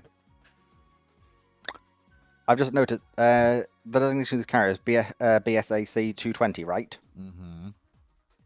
You are aware Spain considered selling them this exact design and then told the Chinese go to hell, effectively, in like 1995. There's a difference between selling. China's not. No, as in, I don't think Spain does build these right, if Spain does build them, they're not going to China. Well, that's fine then. Because there's a that's- there's a difference between selling the designs and selling full keel up carriers. Right, if you're not going to sell the design, you're not going to sell them the carrier. The Dragon, a design costs nothing. A design Yes, it costs does. nothing to maintain. It's not sucking up air crew and Spanish euros into maintaining an actual ship, and actual crew. But Fleet, But it may not still go to China. You're absolutely right. They No, may but Fleet- still. that makes no sense because this is 3 years after that deal fell through. Right? Mhm. Now Spain has chose to build them, so they clearly have invested the money to build them. So Yeah. therefore, Spain wants these for Spain. Mm-hmm. But they're not So you're going to not be just sold going to sell. until 2008, 2009. I don't think no. No, where the Spanish state quite literally almost goes bankrupt in the modern era. I don't think you see these Armed being sold to forces get Spain, so though. incredibly gutted. Like, I don't think you see these sold. You see them probably scrapped then, or not sold to China. You probably see them sold to other more Western aligned nations. Because by 2008, you've now got the second phase of Chinese attempting to buy carriers, right? Yeah. Well, technically speaking, it's the third phase, but. And by 2008, you already know they are looking at other carriers and bigger carriers. Yeah. I don't see them going for these. Well, but why not? What's the? These are basically they are unique. They're the only Katabar assets on the market. Yeah. Which is huge. And Are they on the no, market? and consider Well, no. If to keep itself afloat, the Spanish state has to sell off airports. It has to sell off its significant chunks of its own road network. It's selling off ports. It's selling off infrastructure. They're selling off government buildings. and they can get far more for these by They selling can't them, afford- scrapping them. They can't afford to keep the carriers around, right? They just And- can't. Spain's fucking bankrupt. And yet, they choose to keep their carrier around. Yet, they choose to keep their navy around. Note how the thing they don't get rid of here at this period is the navy. Yes, that's when they had one carrier. Yeah. They'll probably still Yeah, keep one of these, but Which the is why other I think they'll two, sell off 2 of them. yeah, probably not to China. I think This if is we're my point. I looking- just don't think they're if going to we're- China. If we're looking at nations, oh god, I can't believe I didn't see it before. Thailand and fucking Indonesia. Indonesia's they might be interested in. Indonesia's been gagging India. for a shit. India. No, because India's got the really weird bit of we want carriers and we're looking to buy some carriers, but also we want to build our own carriers. Yeah, in 2008, India is committed to the whole Vikrant program and the rebuild of the Kiev they've got. They've committed. The budget's already been allocated. The real nations... However, they do also, when that goes to hell, it does go to political and corruption hell. They do look at trying to get their hands on Albion and Bulwark, or just Albion or Bulwark, to survey the carrier role. Yeah, the problem that we have with that is that by the time the Indians do that, these ships will have already sailed to their new homes, wherever those homes happen to be. Okay, can we all agree 2 carriers will be sold if we? But we'll just say they've been that's the end of the question. They'll be don't sold. necessarily agree that they will be sold, because in particular, I will say I kind of see them actually keeping these, and you see, because you see what's called Princesa de Asturias is taken out of service, but is only then fully decommissioned in 2013, and you also keep Juan Carlos I around. I actually see them more going, oh, fully decommission all the old stuff, try and keep as many of these ones in service, just because they are the newer vessels. You try and get rid of whatever else you can before you want to get rid of these. Yeah, but So if they've built 3 new carriers, let me finish. I see them selling. I do see them selling 1, almost certainly, though. I just potentially see them trying to wiggle around what else can we get rid of so we can keep these 2. It's just the way I see it, because they are the more modern carrier. Because Principe Asturias and Jean Carlos I, they're the older 2 carriers, remember correctly. Carlos I is 2005. Principe is 1979. Well, first of all, I have to butt in here quickly. Juan Carlos I is an She's an amphibious assault ship with aircraft. She's landing. She's an aircraft carrier landing helicopter dock. But the Spanish treat her like a carrier. Yes, a lot of the time. But it's important to bear in mind that she does offer that extra capability as well, which means that if it comes to a calculus of what to keep, she is absolutely at the top of the list. Secondly, it's important to bear in mind that these carriers are not interoperable with the other Spanish ships. So you've got Juan Carlos has to operate Harrier. These ships need Cadabar air wings. To be fair, Juan Carlos just don't get built. Yeah, it's ordered in 2003. Yeah, if they've just built 3 carriers, you're not getting Juan Carlos. You're not getting Juan Carlos. And when's Principe Astorias built? She's built 79, but she's only decommissioned 2013. Yeah, as soon as these carriers come in, she's fucking gone. Because Spain, even in the 80s and 90s, is running a very tight budget. Mm-hmm. Which means that... I feel like we've really hammered this question into the ground, don't you think? Yeah. Moving in the 90s. I'm sorry. There's a reason they almost bring back fascism. Yeah, moving on. Bumwheel Boy, what if Papan and the DNVP are successful in controlling Hitler? Say they get Hindenburg on side. How does the foreign policy of a Prussian militarist nationalist but not Nazi Germany go? That's impossible to know because a lot of the people involved are contrarian assholes who didn't fucking keep their minds. Say what you will about Nazi Germany, but at least it was fucking consistent in its foreign policy.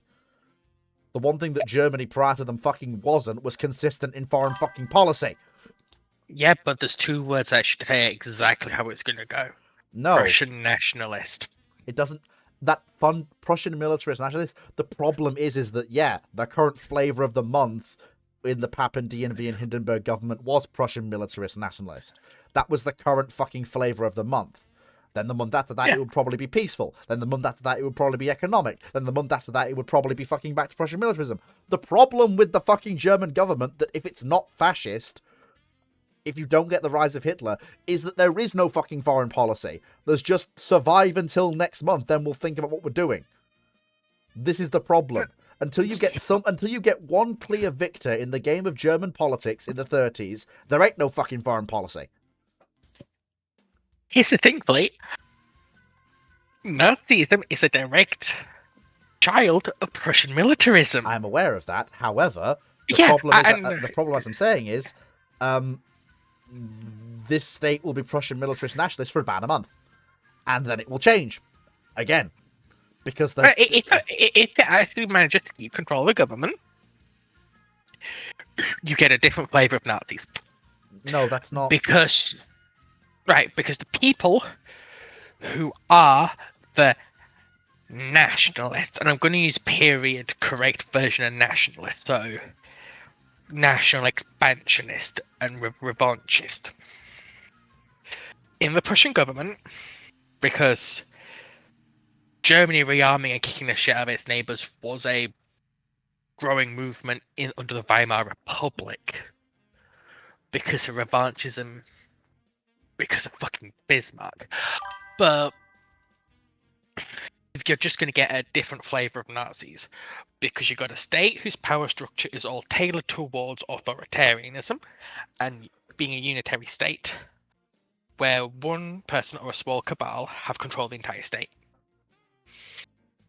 You've also got rampant militarism and revanchist attitude, where even before the Nazis, a lot of the conservatives want to rearm and go fight Poland. They want to go fight France. They want to go fight Europe again. Keep going. I'll be back in a second. And the Nazis win the leadership contest amongst the nationalists.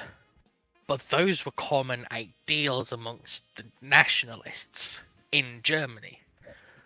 It was a case of, you want a milkshake that's made of revanchism, hatred for the rest, most other Europeans, and a national superiority myth. Thank you, Bismarck. So, You can change the mask on the Hydra, but it's still a fucking Hydra. The forces that control the Wehrmacht is still there. Like, the Nazi Party rode the tiger of Prussian militarism. Other factions in the nationalist wing were going to hop on that. And to answer both question, Austria was always on the list of Austria's first. Because until this period, Austria... If it wasn't for Hungary, Austria would have joined Germany. Austria would have got the Bavaria treatment. It's Hungary and it's the 11 million non-German question, which leads to the Germans not annexing or trying to annex Austria. Because they integrate Austria, they have to deal with the Hungarians, the Croatians, the Czechs, the Slovakians. Yeah. So once the Austro-Hungarians collapse, there is a large nationalist movement in Germany, even under the Weimar Germans, to integrate Austria in the same way that Alsace-Lorraine was integrated. Which means Austria was always first, because Austria, arguably beyond even Italy, is the birthplace of fascism. Because we like to conveniently forget about the Austrian politics of the time. And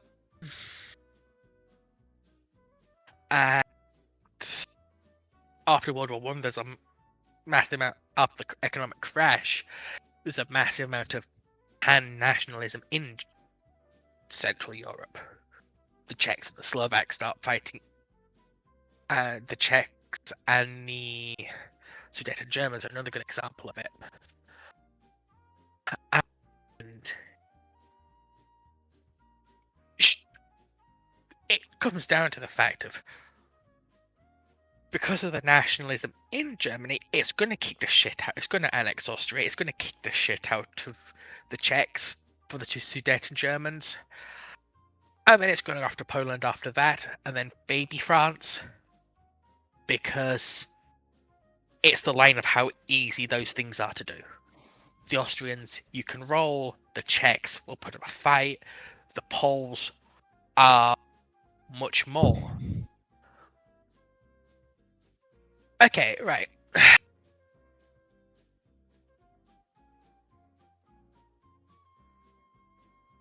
So, by me, boy, Germany is being led by the Junker class.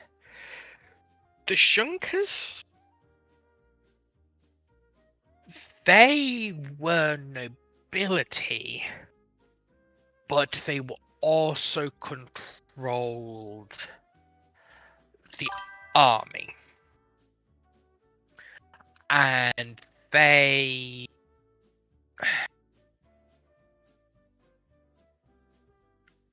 were very much a... So,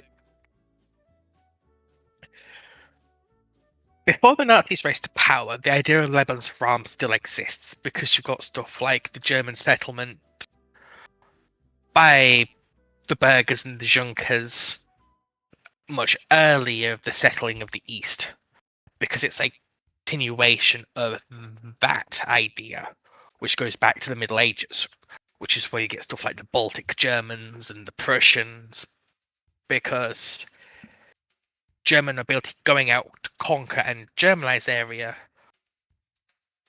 for most of European history was the norm.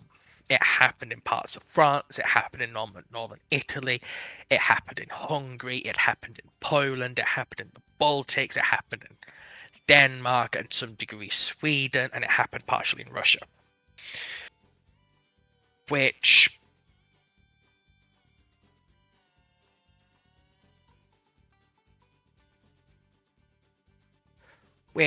would make you think that they'd want to push into Poland first.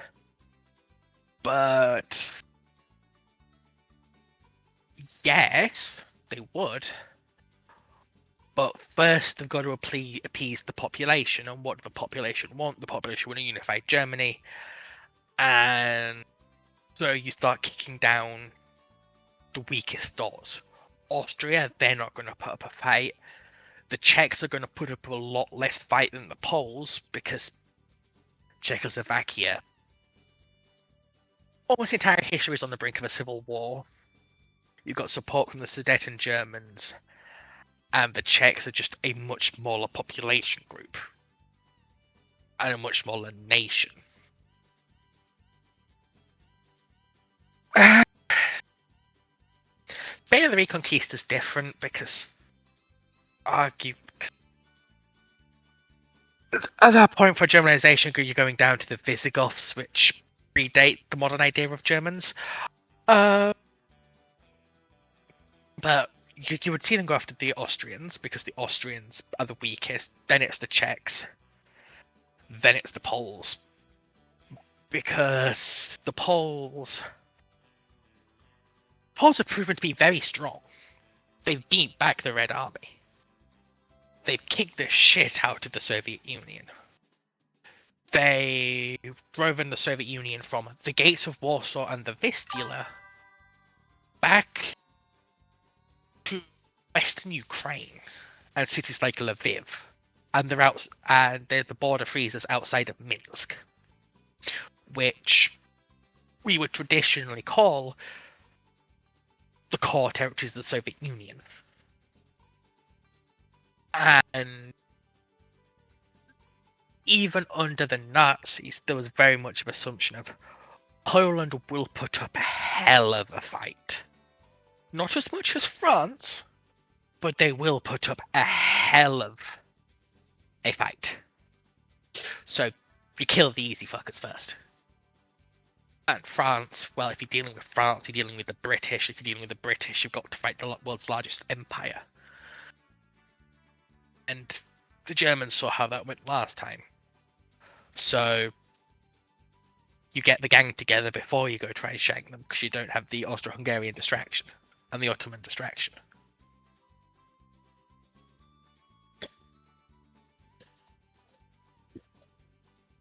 Okay, so going for the Czechs would have potential.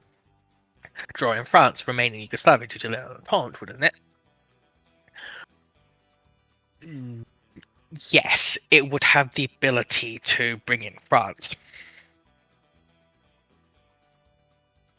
But if France went to war with Germany over the Czechs, that's not a war the British are willing to get involved in.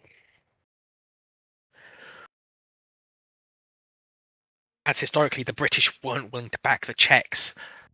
The British believed the propaganda and there's a lot of war weariness in the empire. Because the empire in the early 30s had almost exploded with the situation in India. India was being a hotbox of late Raj era issues. And the thing that the Germans didn't want to do is they didn't want to. The British Empire in Europe was the final boss. And if you go after France itself, you're probably going to have to go after Belgium unless you want to smash face first into the French fortifications. Which means you call in the British as you had done in the last war. And you lose the British, you lose the world market. And the world market is Germany's relying on American grain. The British stop American grain getting in. Then you have to actually start. Poland still, the Polish farmland still devastated, so is western Ukraine. And then you're bordering the Soviet Union, which is a bad time for you because you get Tango in a war in the West, the Soviet Union's going to come for round fucking 3. So congratulations, Voxo, France, for answering that question single-handed. yeah, and France But France going to war with you over the little Entente if you poke the Czechs, by some definitions, is depending on how the game plan works out, is an advantage. Because you've gone to war with France without triggering the French alliance that's defensive with the UK. And you haven't given Britain reason to go into that war with you, because the Royal Navy is what's going to do the blockade. The Germans are already looking at going, the Deutschlands are effective against the French. Biscuit and Tirpitz are effective against the French. Scharnhorst and Gneisenau are very effective against the French. So the French can't do the blockade. The trade lanes stay open. Germany can use its industrial might without having to cannibalize itself.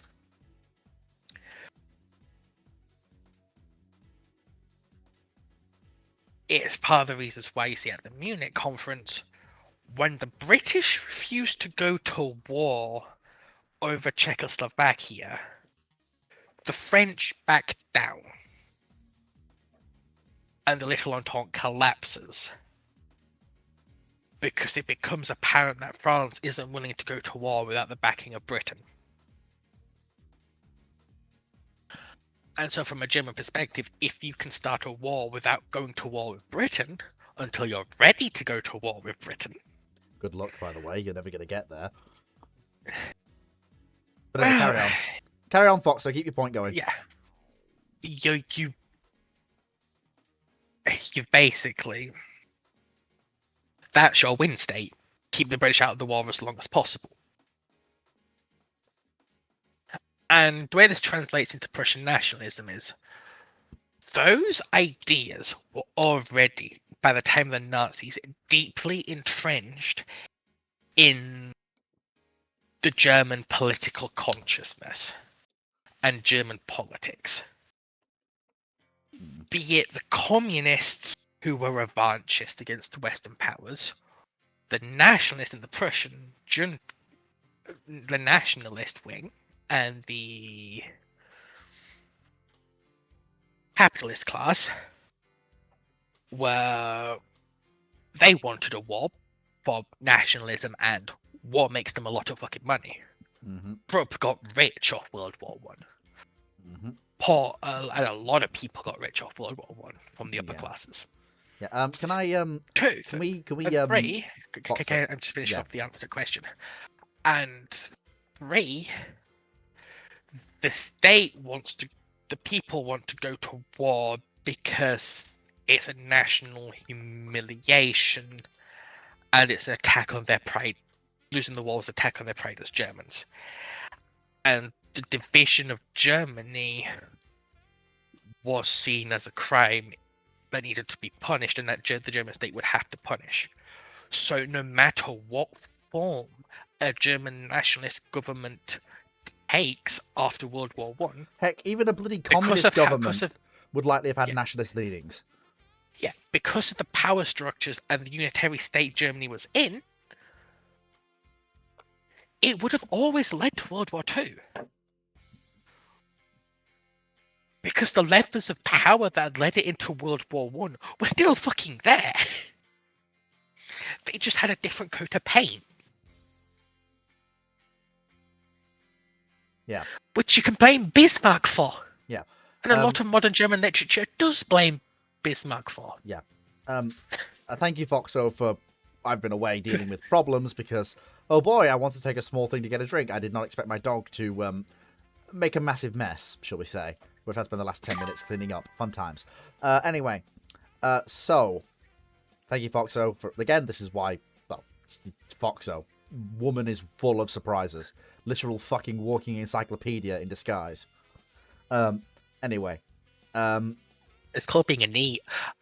Anyway, so, typical gunnery officer. Call me a weeb.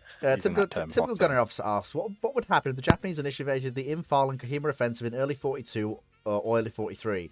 With the Indian UK army collapsing that period because of their unpreparedness, unlike in 1944, do you think the Allies would need 3 US divisions to move from PTO or ETO to hold the lines if the Japanese offensive breaks through the Allied lines? First of all, if the Japanese initiate the Imphal-Okahama offensive in early 42, early 43, they are just as unprepared as the Indian UK armies are. There's a reason why fuck all happens apart from raids on both sides until fucking early 44. It's only when the Japanese are pushed back into that theatre that divisions are freed up from other areas to actually go and attack India. Because the divisions are off doing far more important things. Because to be frank with you, the Japanese didn't care about India. They quite rightly, at a governmental and strategic level, predicted that the Indians would view them as replacing one colonial advisor with another. It would be exceptionally hard, if not impossible, to hold down the country. And they were already committed to trying to hold down one exceptionally populous region of Asia, that being China, and could physically not afford to, even in the event of total victory, hold down two. Yeah. It's only in 44 when there is a desire to do something to restore Japanese fortunes, or just have a fucking victory for once, that you get an arguable misallocation of Japanese resources to this offensive action. Any Imphal-Okahama offensive would be a single divisional strength operation spread across the entire length of frontage, with maybe not even that, with about a rough equivalence in British strength to resist it. And unlike in the very early part, and unlike later, sure, the British might cave at first, but the further west you go, the more resistance stiffens, and the Indian army will fucking grind you into the dirt. It's not even that.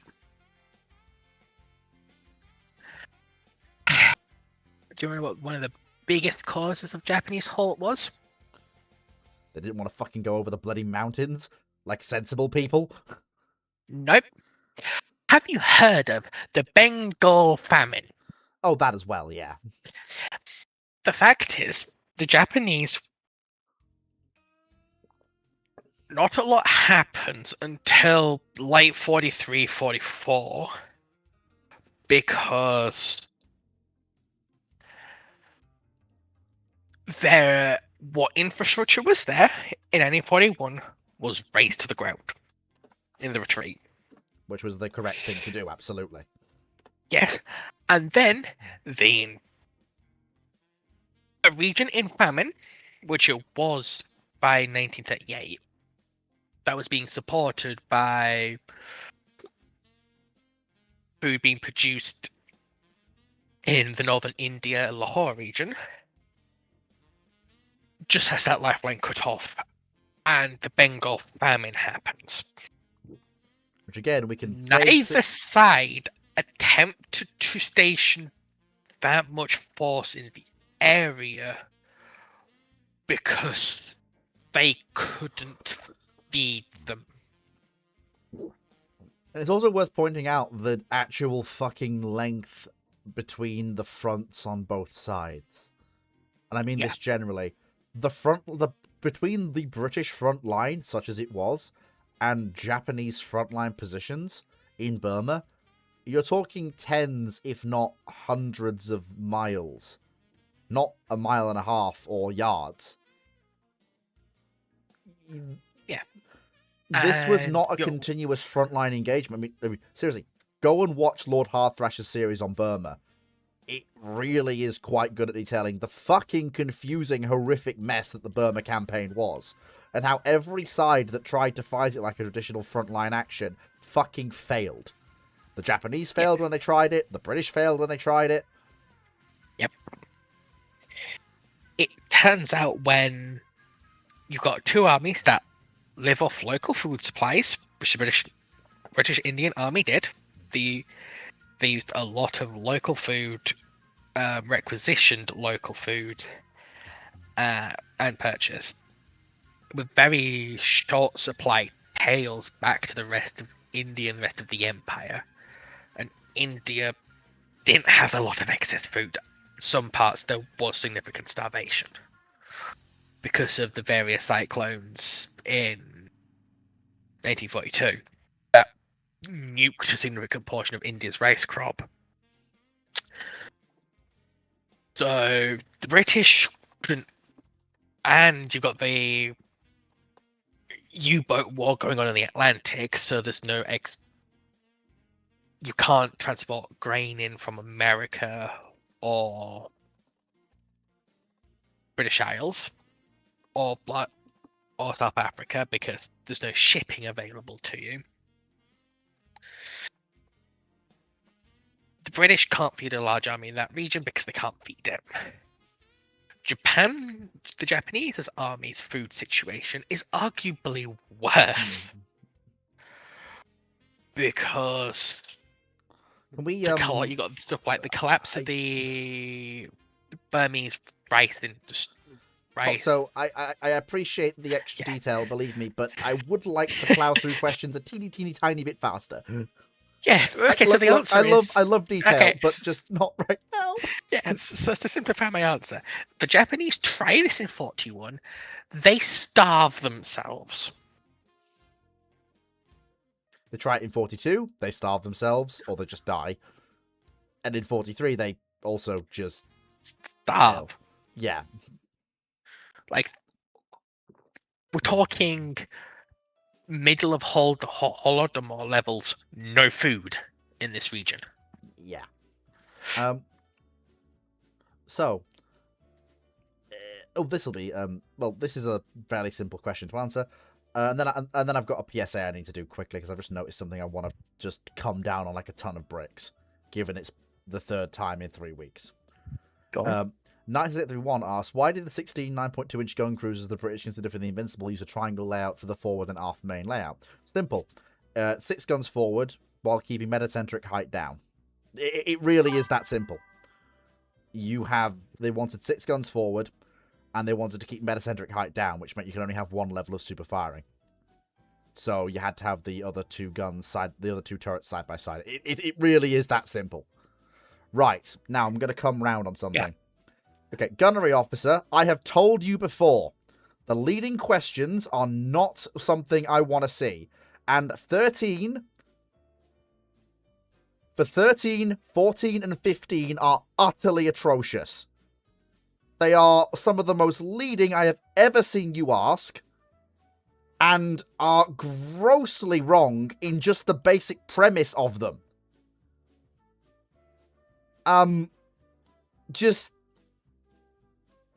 We have told you about this over the last few weeks and said, do better. We didn't say, double down on it.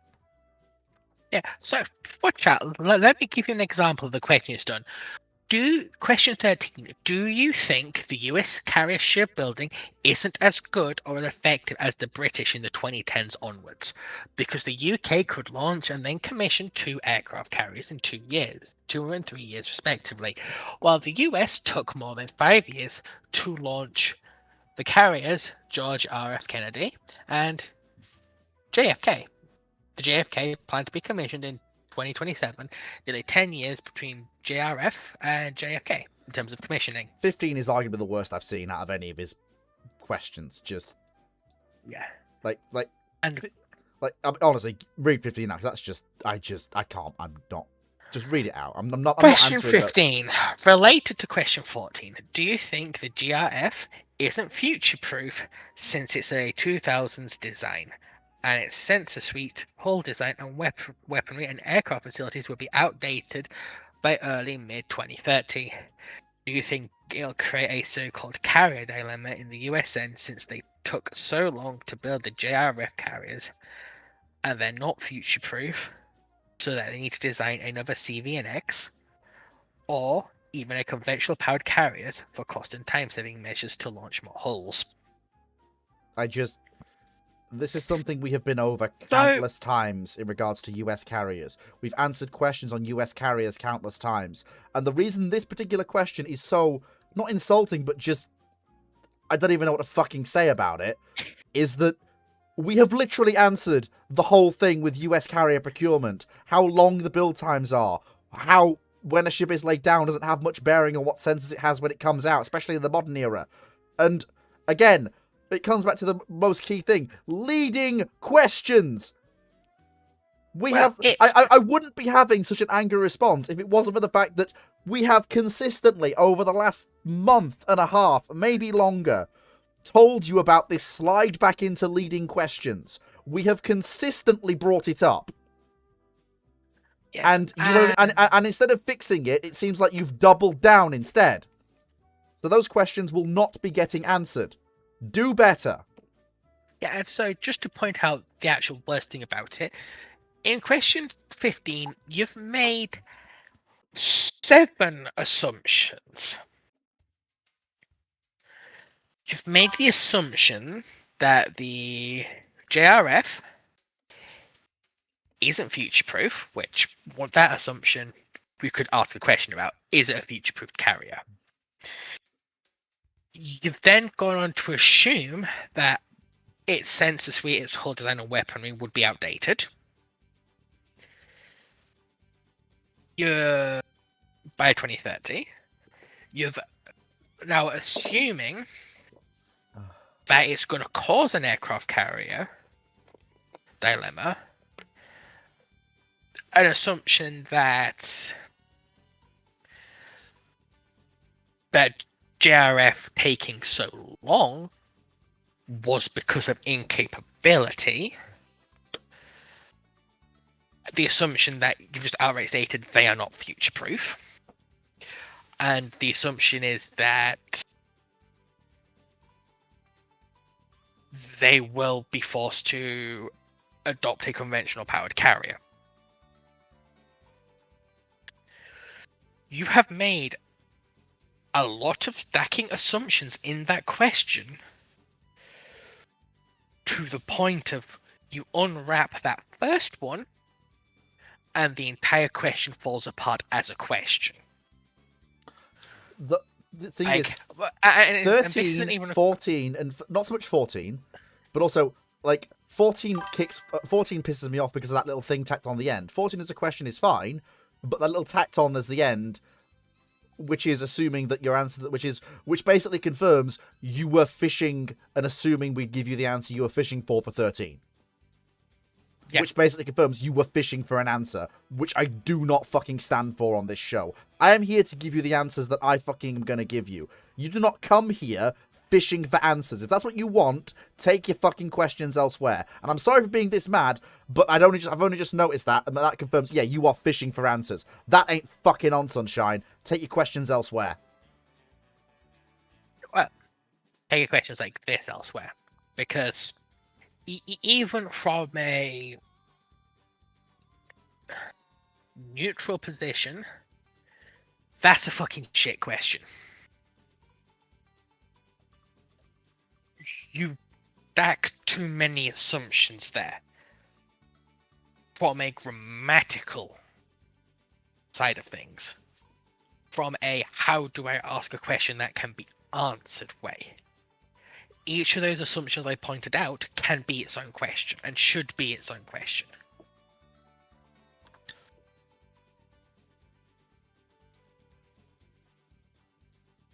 Anyway, getting back to our actual questions. Bone Mill Boy asks, had things been different, could the Falmouth Estuary have developed its own, I assume Fal Estuary means Falmouth Estuary, have developed its shipbuilding and logistical infrastructure to a level comparable to Plymouth, and if not, why not?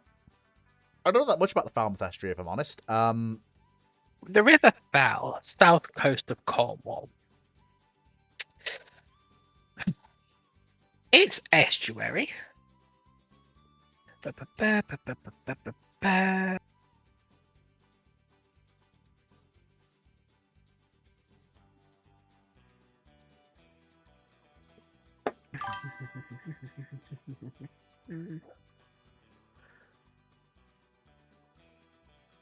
That is the...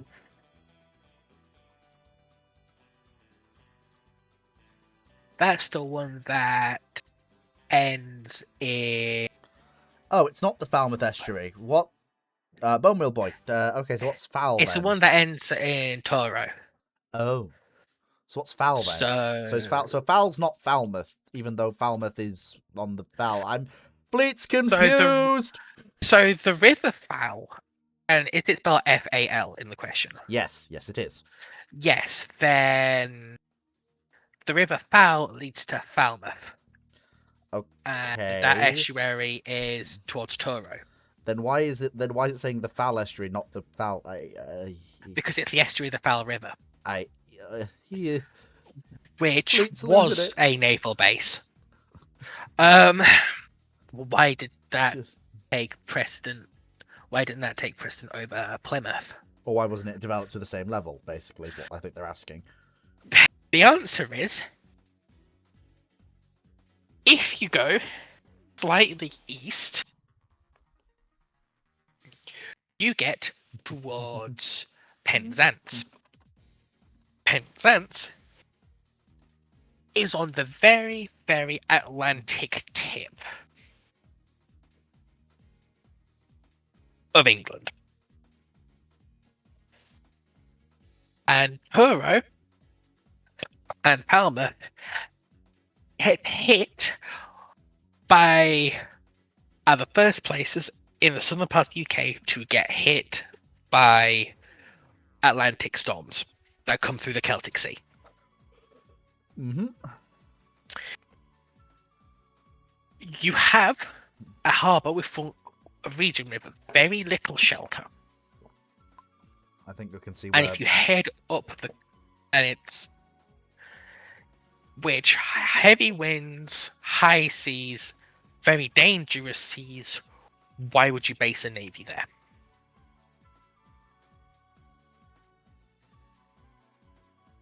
It always got some degree of naval presence because it was a major fishing village most of its history. It's quite a nice place for fishing. In the Celtic Sea. When you can go up the coast slightly to Plymouth, who against most Atlantic storms is a lot more sheltered and is in the same area.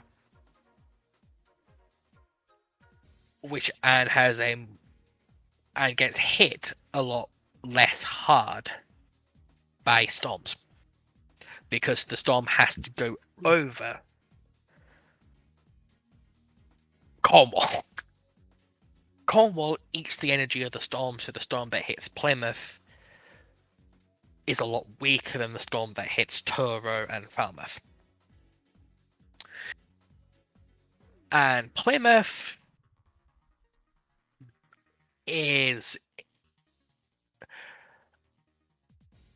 was a Royal Navy base because it was the location of a significant part of the device forts to protect against the French, because Plymouth has a bunch of really nice, relatively shallow beaches nearby.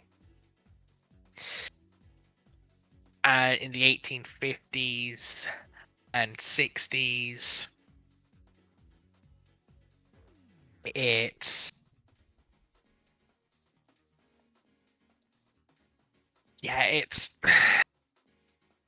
basically what you know as the Royal Navy base in Plymouth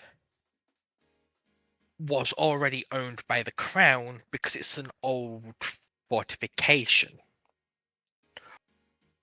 from Henry VIII's era. They got expanded into. It also protects ships, and it also now is the home of the Royal Navy. Now is the base of the Royal Navy.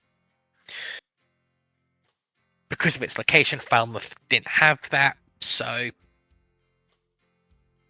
yeah, and there's no benefit for being in Falmouth or Truro compared to Plymouth. Because Plymouth's actually quite a nice, very sheltered port because it's surrounded by very tall hills. And as Bo Milboy says, Penzance also has a famous pirate problem. Yeah, I was saying, Royal Navy presence would probably get rid of the pirate problem if it's a Navy base. So, Bo Milboy, it's now time for Bo Milboy on the YouTubes now. What's the panel's opinion on Jimmy Doolittle, especially regarding his role in the UK-based air war? Jimmy Doolittle was arguably the best man to put in charge of 8th in the aftermath of its disasters in 43. Quite frankly. Also, he did realize that the bombing of the Reich, at least until the skies could be cleared, was secondary, and arguably even after, was secondary to the invasion's coming up. Let's remove the Luftwaffe as an operational element, shall we? Maybe? Kind of?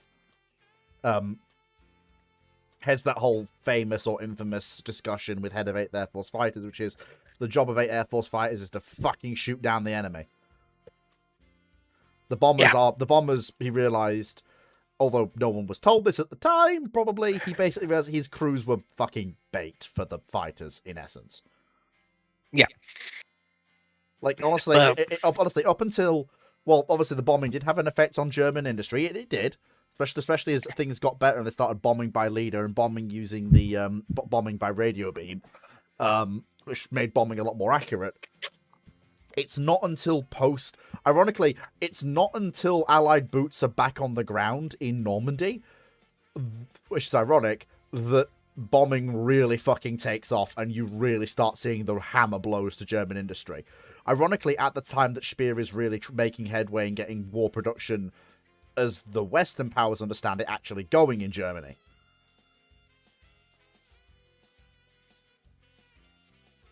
I realised two things, like what Flea said. The bombers are a way to get the Luftwaffe to fight you, because the Luftwaffe can't let the bombers do their thing. When the bombers were allowed to do things, it did hurt German production. Mm-hmm. Like, for example, until the Luftwaffe gets effective night fighters going, the only thing that makes the British ineffective is their inability to fucking hit what they're aiming at. Yeah, but it still becomes a massive drain on German resources. Oh yeah, absolutely. Because you've got to feed and house civilians that are no longer fed and housed. Yes. Hence, there's a really good book on it called The Cruel... It's in Irish, but it translates to The Cruel Economics of the Bomber War. Where the prize isn't the industry, it's dishoming the population so they become a drain on the state. Really cruel stuff, but... They started it, to be fair. Yeah, but it works. It sort of goes on how do you maximize human suffering to maximize strain on the state. I mean, again, I will point out, don't start none, won't be none. I have no sympathy. Yeah, but Jimmy Doolittle is an absolute hero because he got 8th Air Force the political power it needed to operate autonomously from Washington. Which therefore meant it could be and integrated the higher-ups in Washington were trying to micromanage the bombing campaign. What it enabled, most importantly of all, was RAF Bomber Command and US 8th Air Force to actually come under a unified command structure post-44. And that was fucking massive. But yeah, but that's less Doolittle, that's more Eisenhower. Eisenhower's memo and the British RAF actually being able to bring Harris to heel. Bomber Harris, that's an entirely different argument. But Doolittle getting 8th Air Force the independence that it needed so it could change and decide its own doctrine, even to a limited extent it did, saved the lives of thousands of American airmen. Because it allows the 8th Air Force to change into mass raids and the adoption of bomber and leader, instead of each bomber trying to do its own, aim its own shots. It allowed for the US to adopt the mass formations that people think of the bomber war using, which in itself saved the lives of thousands of American airmen. And you can say what you like about his personal life, and that he was an arrogant dickhead friend of Billy Mitchell. But unlike Billy Mitchell, he actually saved fucking lives in the Force. Mm-hmm.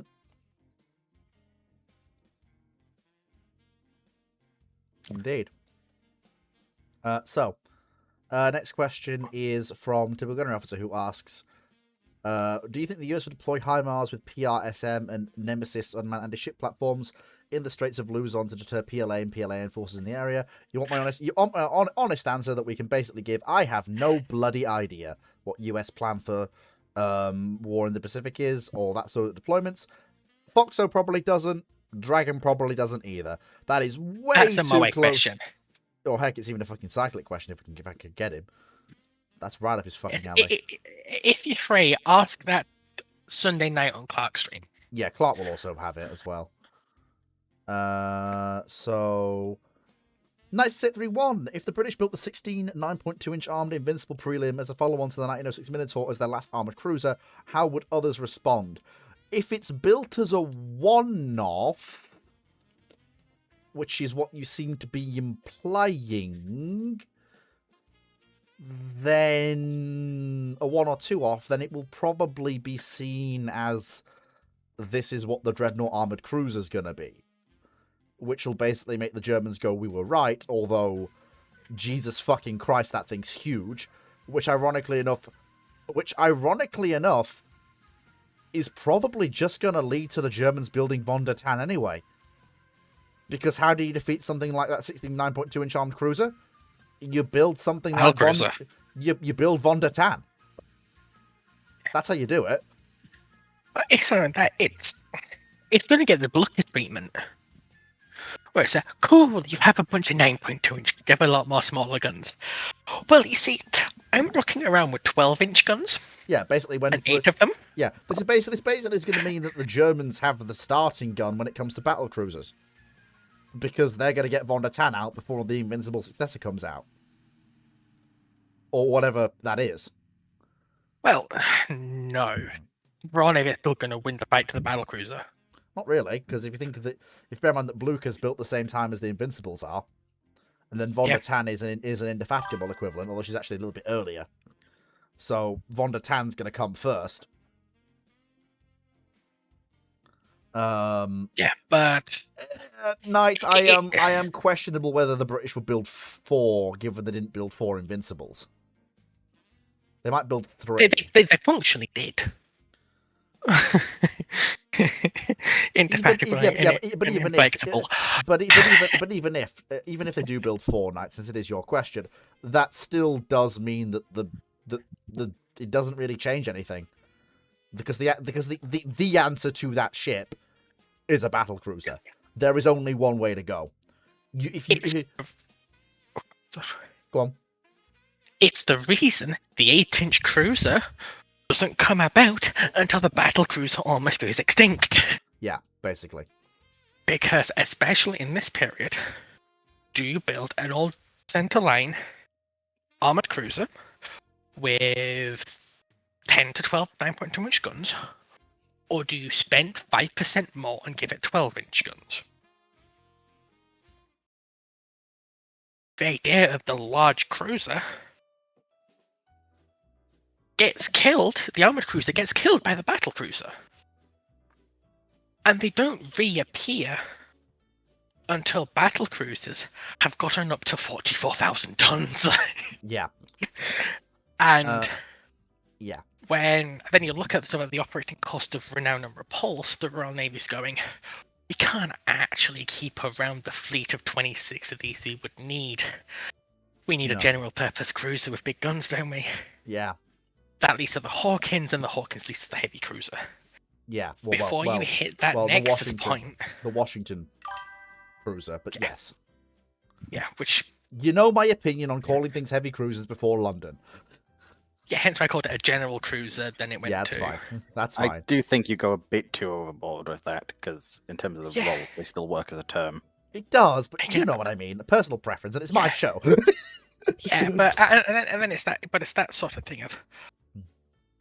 Until battle cruisers get to the point where you're having to treat them like capital ships, like ships you only have 4 of, any form of armored cruiser is pointless. Yeah. Which is why people stopped building them. Okay, so Knight, the thing is, your question didn't say, which you just said, they could build the 16 9.2-inch Invincible armored cruisers and the Invincibles at the same time. No, they could not. They could. Whether they could. Building 6 large armored cruisers is entirely doable. Not. Royal Navy's not the yards made of can money. do it. Yeah, the yards can do it. It's just they don't have the money. They could do Well, it depending on they what have the how money they as want well. to. Yeah, they have the money, they have the yard. No, It's they just don't. they have the will. No, They if don't. they have the money, they do have the yards. No, the problem is, yes, the will is one thing, Yeah. but the will leads to the money. Yeah, but the issue is that on paper they've got the balance for it. Because the running is actually running under budget in this period. But I would The also issue argue... is Sorry, go there's on. no political capital for it. Mhm. Because as soon as you put these things alongside the Invincibles, you look at the Invincible and you look at this 16 9.2 inch gunship and go, you're pointless. Because they are, quite frankly. They're armored cruisers And the Invincibles are about being to render... compared to a battle cruiser. Yeah. Typical gunnery officer asks, do you think... Sorry, go on, finish I off. should give one last analogy. Yeah, finish off. The Invincibles to these cruisers is like comparing the Alaskas to the Iowas. Yeah. And as soon as the Iowas come in, the Alaskas are fucking pointless. Yep. Anyway, typical gunnery officer, do you think the US M24 Chaffee is the best light tank of post-World War II until Korea? No. Until Korea? I'm trying to think what else is built by any other power before Korea that is better than the Chaffee in the light tank role. Because the AMX-13 is post-Korea. The PT-76 is post-Korea. The M41, no, it's not. The M41 Walker Bulldog is post-Korea. No, it's not. The PT-76 enter service in 51. That's still And it's still post-outbreak. service in And it's Korea. And it's That's also the- designed. It's also designed 49. It sees battlefield use in Korea. No, And I would argue, I would personally call the PT-76 best light tank of the early war period. I don't Of the early Cold War. see. No, the PT-76 did not see action in Korea. They first saw action in Vietnam.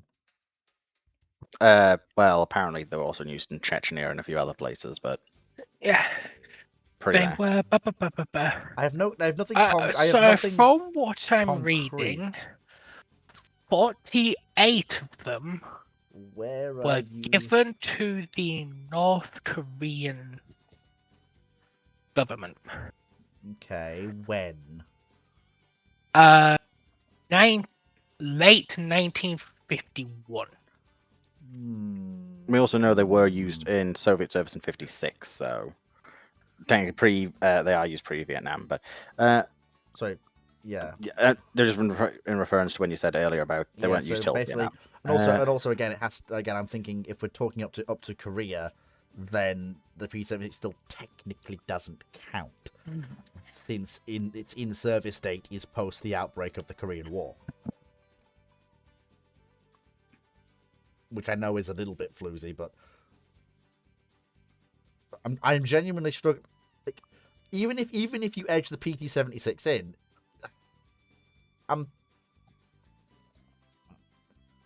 the problem with the 76 is that it's... I know it's a light tank, and, you know, it is very mobile and shooty, but it's also... you can put a 7.62 round through the side of it. Then I'm going to argue also this question's invalid by default. What do you mean? Post World War II, right? Yes. Guess where the Chaffee's first used? In World War II. So therefore, technically, the Chaffee's invalid to this argument. That's...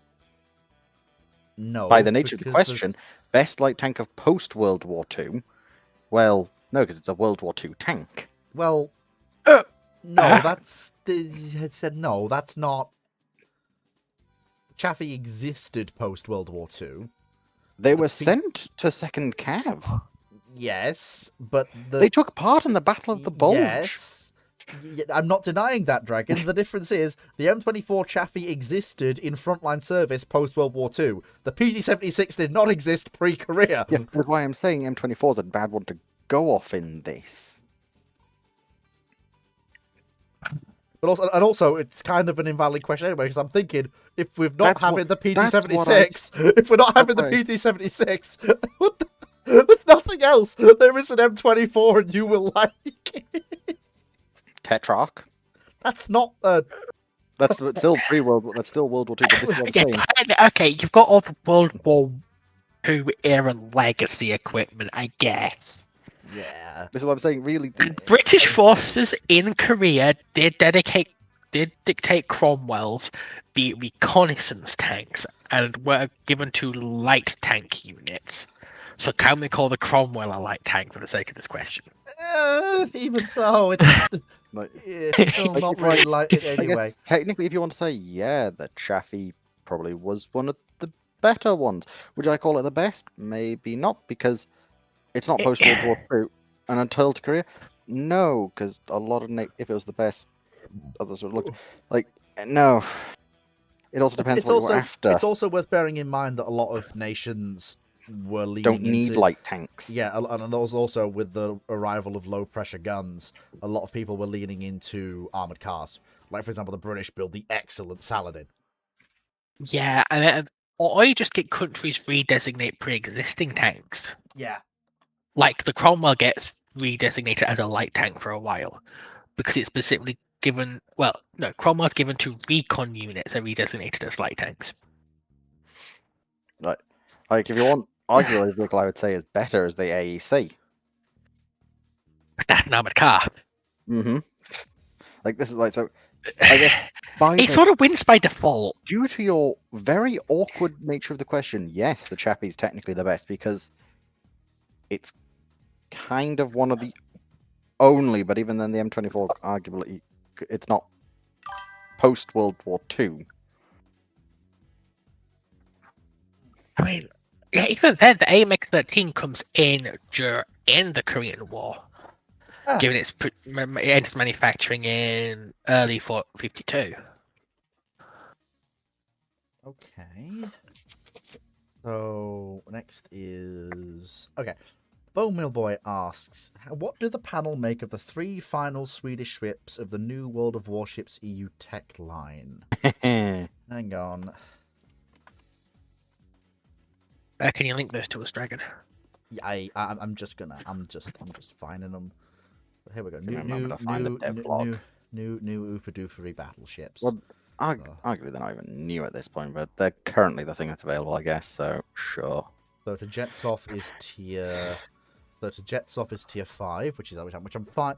Do you mean Tegetov? You mean Teganov? Tegetov is a tier 5. Tegetov is tier 5. That's really. Can you post it? Can you post it? Why have they put Tegetov as tier 5? She shouldn't be. She's a tier 4 equivalent. Because your Vuz is T4, and also no, because the Tegenhof is at tier 5 with what's her name? The other one that's in warships. They're not tier 5 equivalent ships. Yes, they are. If the Gangets are at tier 4, the Tegetov should also be at tier 4. They don't have the armor. They don't have the armor. They don't have the guns, and they definitely don't have the speed. The guns are in a better layout for one. No. Their speed is good enough. Their armor is good enough. Also, you forget there are Gangets at tier 5. Octopuskaya Revolutia.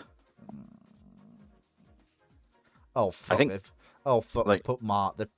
Who let them put Mart tier 4? Who let them put Mart in the game? Why? Mart. Yeah. Frog. The frog. Frog. I will commit various war crimes. I will revive and create a speedrunning community. For fucking Christ. Okay. Not crisis. New. Sorry. Just cause. I really don't like the thing. There we go. Okay. New shit. Can you link this to us? Yes. What do you think I've been trying to find for you, Foxo? I found it. Hang on. That's more dictating the fleet. I don't have this. Thank you. And in particular, just for those who can't be bothered. Oh, it's this one. Ew. It's these three. So what? We've got a Yavuz, we've got a Mackinson, Yeah, we're only bothered about the last 3 ships. which will be the Thor, the Gustav Den Store, I'm just and bringing them up the on the live Insulate. quickly.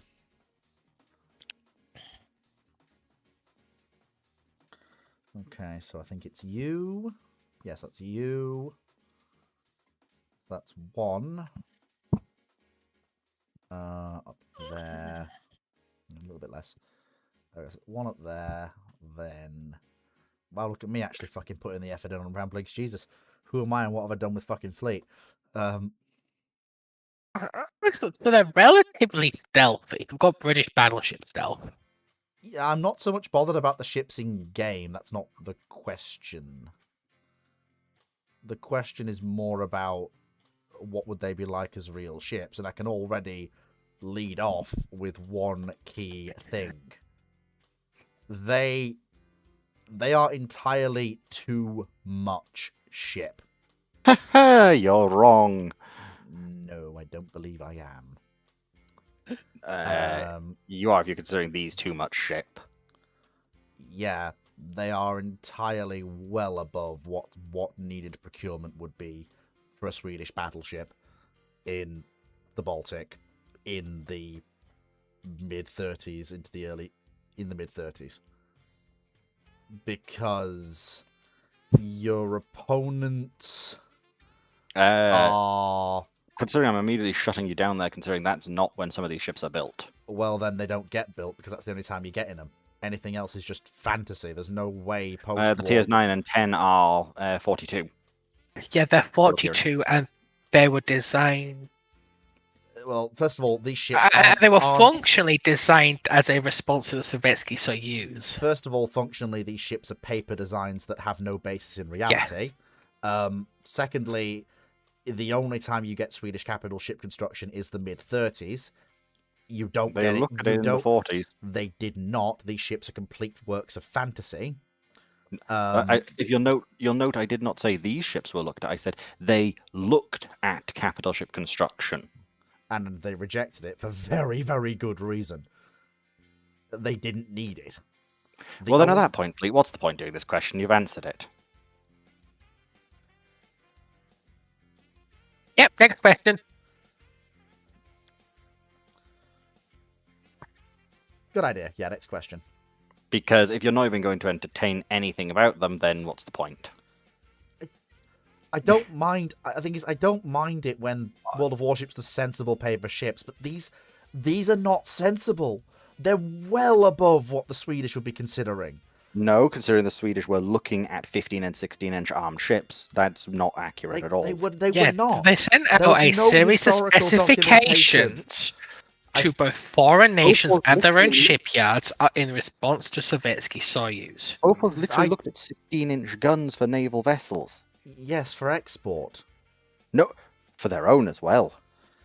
Yeah, for their own that were never, ever materialised, that no documentation exists to support. There were no things put out for Soyuz. They do not exist. Yes, they do. I have yet to see any proof. They don't exist.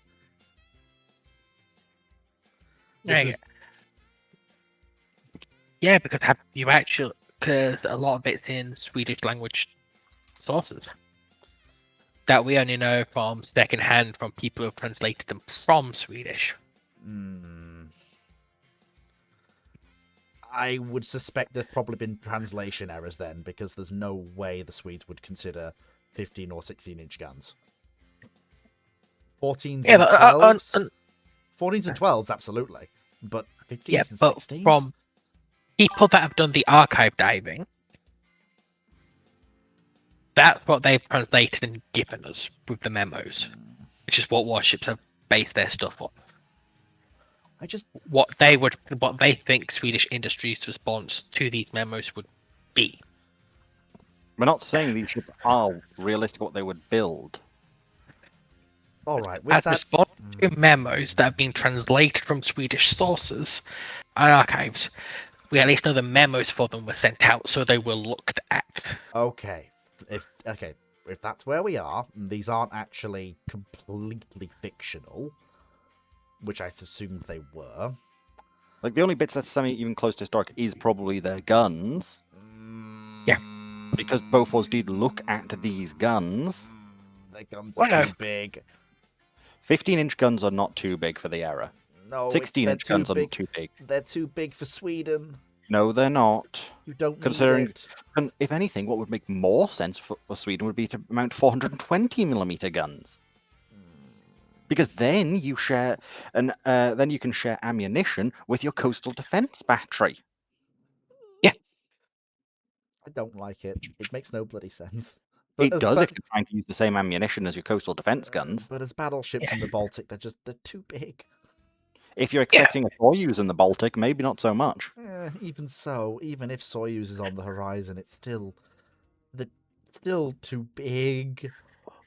Like, and also the Swedish don't have any experience with triples.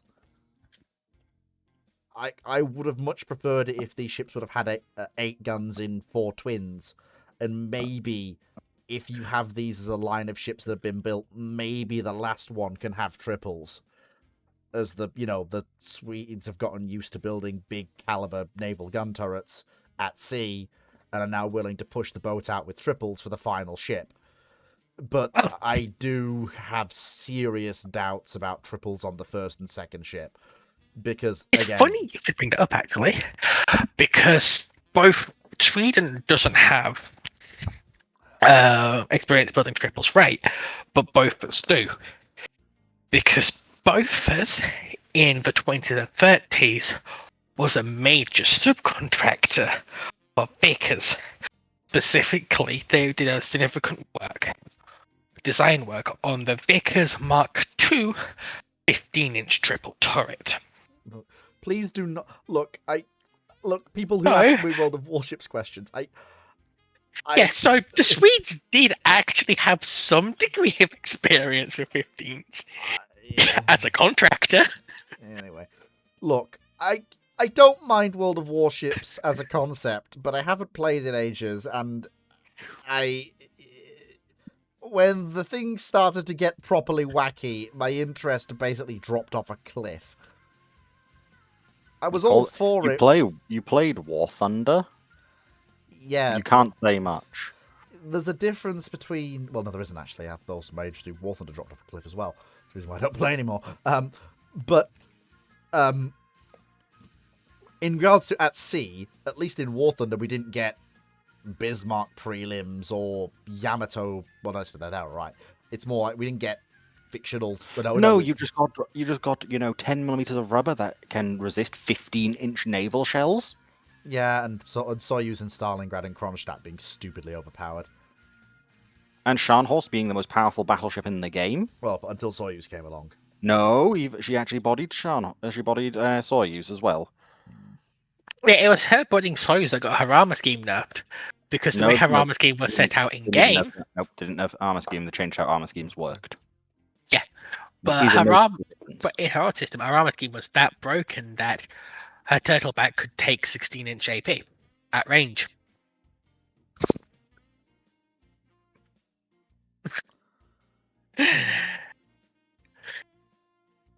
I think we can all agree that antagonistic. Did you shoot an arrow at me? Probably. I'm gonna a lot of these. I'm fairly certain we did the answer the gunnery officer's M60. Give me your souls. M60 question. I'm fairly certain. That's 3 questions in a row. What's the question? I'm gonna pick the best of them. I don't think we did do the M61, but okay. I'm gonna pick the best of these questions. Which one's the M61? And that's question 4. I'm gonna pick the best of them because the one about Okinawa and the US 8th Air Force going and Bomber Command going to help with the mainland Japan bombing campaign, that was literally that was the plan. That's not even up for debate. That's just the answer to that question is just simply yes, that was the plan. In regards to question 6 and the Nike missile series, it's not the USF equivalent standard missile. It's a much earlier weapon, and Ajax and Hercules are the early missile equivalent to SA-2 and Bloodhound. They're all fairly equivalent systems. The real interesting question, where the scope for discussion, is the one about the M60 tank. because that is a fairly interesting discussion, given that it's gives us segues into legacy vehicles. Gunner Officer asks, do you think the M60 tank is going to be upgraded and kept in service in non-US countries, just like the US did with the B-52 bomber? Not really a direct equivalence. The roles aren't the same. Do you think the B-52 would have USAF service first, then the M60 tank? Again, the second part of the question doesn't really make much sense. Platforms aren't equivalent, and the needs of various nations' armies don't line up with the drawdown of the B-52 or maintenance of the B-52 fleet. So putting that part of the question aside, yeah, there are multiple countries that have long-term programs to keep the M60 going. Greece and Turkey being chief among them. But you've also got other M60 operators that are also looking at ways to increase the lethality of their M60s rather than procuring new vehicles.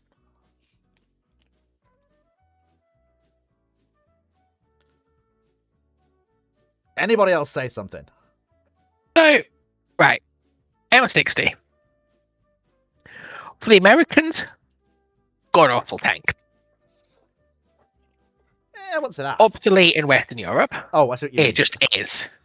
For the Americans. I see. Oh, you're talking about right now, rather than when it was brought in. Oh, fair enough. Carry on. Yeah. Arguably, it was not obsolete on arrival, but very close to being. And got his ass saved by the A1. Frankly, the Abrams. Because it had some very anachronistic design features, especially the original hull shape. However, for a third-rate combatant, it's still one of the best tanks you can field. Because consider who operates it. Bahrain,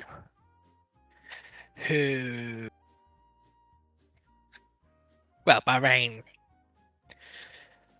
So, Israel got rid of them in 2005. So, finally got rid of them in 2023. Egypt, they keep them around because it's the best they've got currently. And a lot of these countries, you look at the forces they're going to fight, like Thailand, Tunisia, Oman, Morocco, Lebanon, Jordan, Yemen. A lot of these countries don't. Well, Egypt, they've been largely relegated to a reserve force. But for countries who aren't fighting first-tier armies when it comes to tech, so you're not expecting to go up against a T-90 or a Challenger 2 or an M1A2 Abrams. They can do the job. A tank's a tank in the end of the day. And also, if you look, big gun, put big gun on fortified position or trench, it gone, chief. And a tank, as we've seen in Ukraine and the Arab wars, a tank in a ditch is just a bunker. And it trains fortified positions. And tank-on-tank actions are rare and have always been so.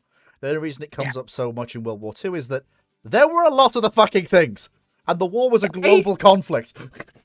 And B, Desert Storm's also responsible for a lot of it, but that's because the Americans specifically went out of their way to throw armor at armor because they knew their armor was superior and would thrash the Iraqis. Yeah. And it was better than sending soft targets or risking helicopters doing it. And it was also probably the most perfect tank country in the world. Yeah. And it's like, if you're Thailand, the M60 is one of the best tanks in the world for you because they're already bought and sold for. Mm-hmm. And Cambodia is bringing T-55s to the party mostly, Yeah. and Vietnam's a weird one. are bringing a So- hodgepodge of armor to the battle. Vietnam's been trying to beg, borrow, or steal 72s from places to try and fleet it. They haven't been very successful. But it's one of those cases of it's relevant and a good tank and will be kept around as long as it's useful in nations where it's useful, where it's useful, where the foes you're fighting aren't premier high-tech forces. It's actually the M60 replacement idea is the reason why that medium tank concept exists. Yeah. And so To get a 105 with similar weight to an M60 and modern sensors. That was the whole idea of the program. or they just slap modern sensors on the M60. Yeah, which everyone realized was cheaper, so they did that instead. It's why the Yeah, and it's project like- kind of died. And it's like the one who's like the only time the M60 is just god awful is when A, the Americans try to modernize it, or B, when the Turks and the Greeks try to modify it. Modernize it because those are two countries that can afford and do own and operate premier systems. Yes, indeed. And if they go to war with each other, they will be fighting each other's premier systems.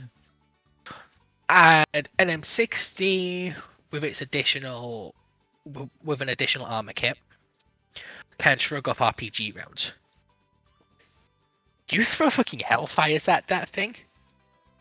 No amount of modernization is stopping the Hellfire, like a modern Yep, pretty much. 2000s MBT is. Yeah. Next question is from Knight, who asks, given any 16 9.2-inch gun-armoured cruiser the British considered would be used as a testbed ship compared to the preceding armoured cruisers, how much faster would it be?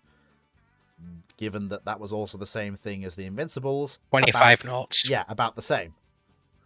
It would be 25 knots, specifically 25 knots, due to engineering issues with creating a long, narrow hull and putting that amount of shaft horsepower through that drive system. Sustainably. Chandler Lord Chandle asks, HMS Implacable and HMS Indefatigable appear in Portsmouth today, brand new but with a few changes. The double hangar is replaced with a single hangar occupying the same area as the two original ones. The 4.5-inch guns are replaced with Otto 76s. Light and medium AA are replaced with Seawiz. That's a fucking lot of Seawiz. All her radars are replaced for the ones installed on the HMS Queen Elizabeth. And her machinery is replaced like for like with a Kodak system. How fortunate would the RN be? One small problem. I noticed one thing is absent here. You don't have a ski jump. Which you need. It's worse than that. It's worse than that. Oh no! I was just opening up the first can of worms for you. Can't operate F-35. You don't have a jet-rated deck. Yeah, this is the thing. Because of the way 35 lands compared to a Harrier. The thing is with Harrier, Harrier comes down, but because of the way its exhaust is handled, split through 4 nozzles, it's fairly soft on where it lands. 35 comes down, and oh dear God, that's just You should check which Invincibles are these. Implacable. Not Invincible. Implacable and Indefatigable. Are we talking the World War II ones? I would guess so, given we're talking about 4.5s. But then they can't even operate Harrier. We've got a replacement for Albion and Bulwark? Question mark. I know they're Basically. I know they're not landing I know that they're not LH. I know they're not LPDs, which would be nice, but they can still. But you can still operate helicopters from them. Yeah, because you try and launch an F-35 off them, you're going to melt the deck because it's not heat treated. It's not treated and rated for jet exhausts, which are very fucking hot. And it's the reason why the wooden deck disappears.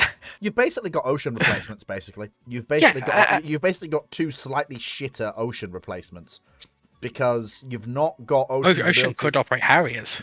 These can't.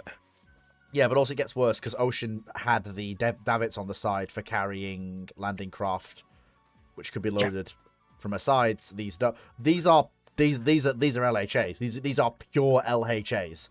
They have no dock capability or ability to carry landing craft.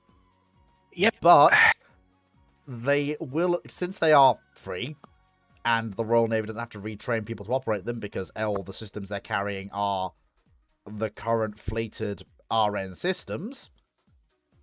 In theory, they can be run into the ground until whatever is supposed to replace Albion and Bulwark comes online. Or maybe they spend the money to redeck them. Oh god, it's not getting rid of the armored hangar, is it? No, the double hangar has been replaced with a single. Yeah, but I'm talking about the armored hangar walls and the armored box in the hangar. Yeah. So you're gonna have limited hangar space. You've got a deck that can't take jets landing on it.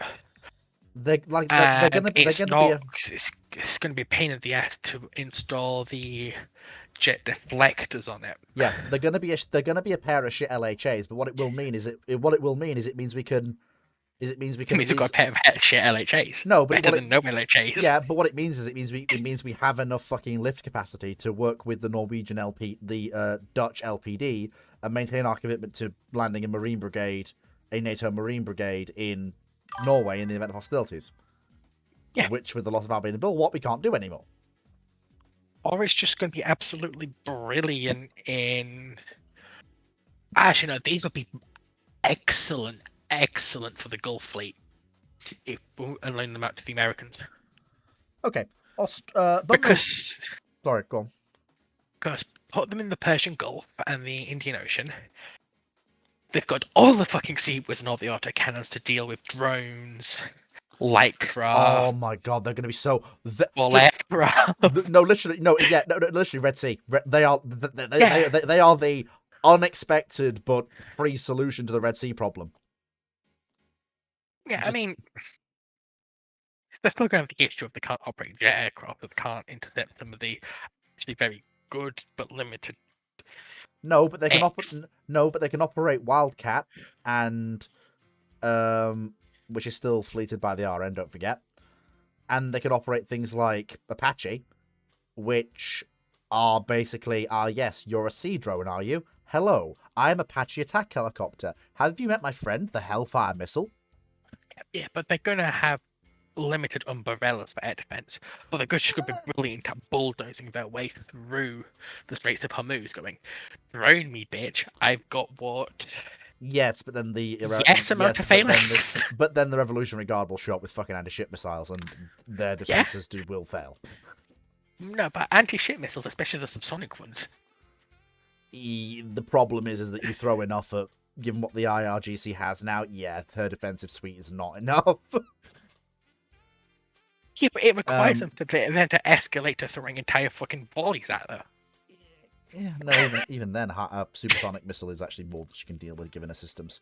Yeah, but she's got if I'm reading it right, she's got the radar and stuff from the QEs. Yeah, but she's not got the missiles. Which means she's got the intervented air defense system. Still doesn't really matter. And she's got the British branch of Aegis. Style development. But that doesn't really mean that. The problem is that what's she fucking firing? She hasn't got the missiles. Anyway, can we move forwards, please? Bone Meal Boy asks, Australia buying Kongaroos, 2 Tiger class, at the same time that Japan buys the Congos. How does this change World War II if they're kept around? Okay, Australia has 2 Tigers, presumably, given Australia's budget. And let's just hand wave away everything else. Let's assume that Australia has kept these 2 Tigers and nothing else has changed so far. Like, the British Navy has done what the British Navy do, the Australian Navy has done what the Australian Navy do, and they have 2 Tigers. They would probably have gotten a basic refit in the mid to late 20s like Tiger did. Better fire control, some AA. I think they'd probably be, with rising tensions in Europe, looking at upgrades, and especially with Japan and China, looking at upgrades in the 30s. But I don't know whether the Australians would have actually gotten them done. I am also questioning whether the Australians would have procured their 8-inch cruisers.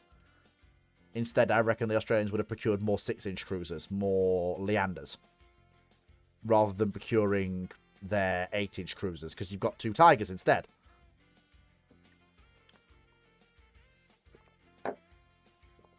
Where this really comes in is ABDA command. Because that basically, by having 2 Tigers, you're basically forcing the Japanese to commit carriers. Not even that. You've got a solidified chain of command. Yeah, because the leading admiral Because will be you've got Australia. a very high, because you've got a capital ship level fleet admiral. Yeah, flag officer. Who quite rightly has the ability to A, pull rank on the British in area, and B, well, he's one of the capital ships. You're not going to get the fights of a seniority and dick measuring. You got an actual ABDA command because I command a cruiser. He commands 2 battle cruisers. I don't think you're going to get Forces E being folded into, because the circumstances around Forces E are very unique, and given the way the war will be going and the lead up to war, the Australians will probably be husbanding those assets quite close.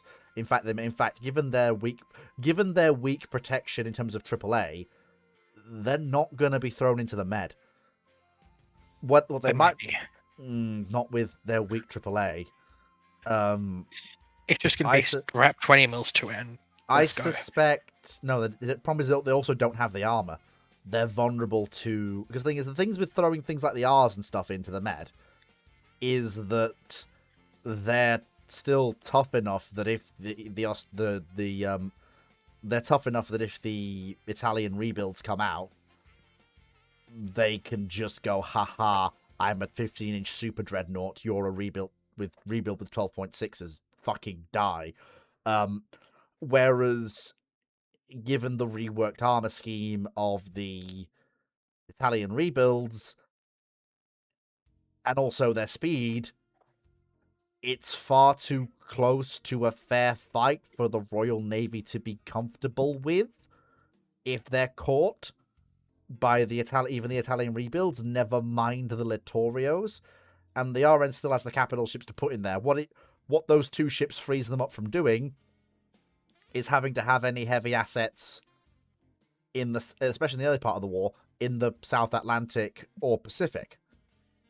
They can have those 2 ships monitoring those areas and being part of the hunt for stuff like Graf Spee. Graf Spee may not make it out of the Indian Ocean. There may be no Battle of River Plate. One of these 2 Tigers will probably catch her in the Indian Ocean. And that will be that. Well, if she doesn't go to River Plate, she's going to get ganked by a Renown who's going to cut her off. But yeah. In fact, so I can see these 2 being in the Med for one specific reason.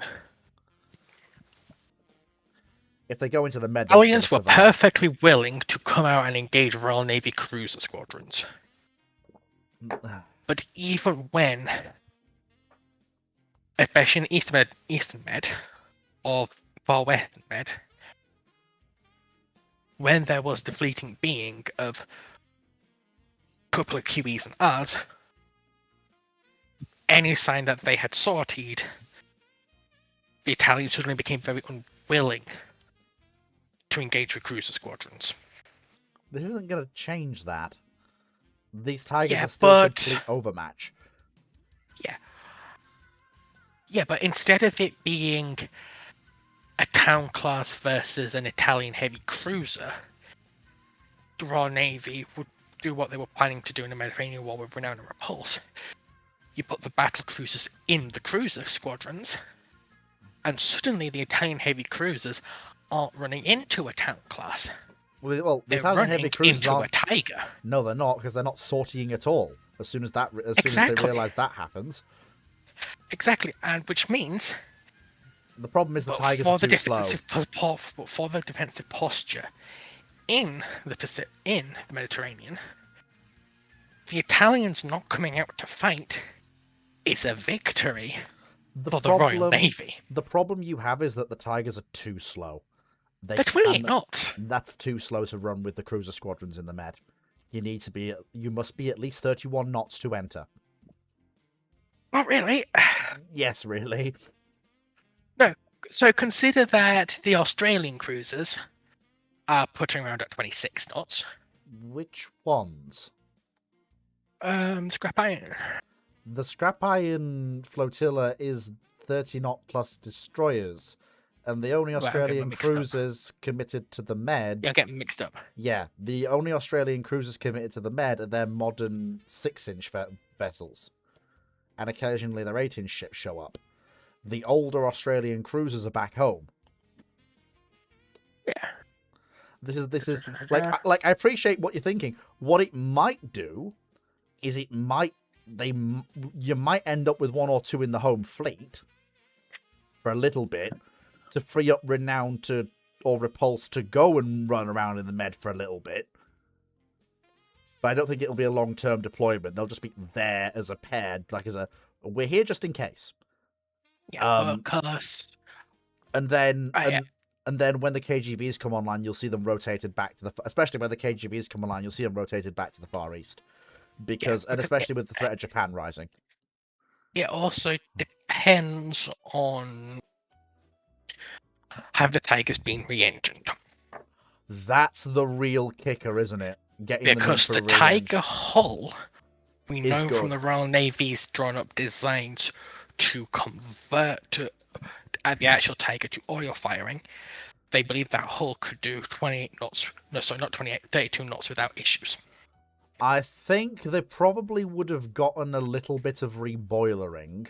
I think they would have gotten reboilering to oil-fired boilers, but I don't know if you. But I think that would just have been for singularity of fuel. I don't know if you would have got the turbine trunking or shaft upgrades you would need. They aren't that extensive, but I'm not sure if the money's there to do them in addition to reboilering. Because assuming they're not going with bespoke boilers,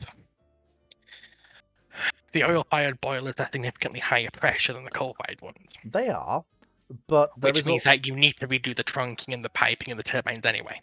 Not really. Because bear in mind, boilers can be throttled. You just have to work with different throttle settings, and you have to accept there are hard stops you don't run over unless you are, oh shit, that's the fucking 4 Congos, fucking go. Like, we'll fix the boilers and the turbines when we get back. They're looking at, if we're going up for the run, if you were thinking with Tiger, they'll be doing that in the early to mid-30s. So those turbines would be 15, 20 years old already. I mean, so they're going to be replaced anyway if the ship's still around for World War II. I mean, yeah, it's a good point. And also, if you've got the Australians functioning as a quasi-separate navy, and they've got 2 Tigers, I mean, honestly, when it comes up for First London, you could have the argument made that the Royal Navy will dispose of Tiger to the Australians in exchange for the Australians having a building holiday. Like, the Australians can't build any new capital ships, but they have 3 Tigers basically, and that's their tonnage limit. Maybe, but it's a bit of an ask in the that's London. An assumption on assumption. But what that would mean is, I mean, look, we are basically into the woods at this point, so we may as well keep going.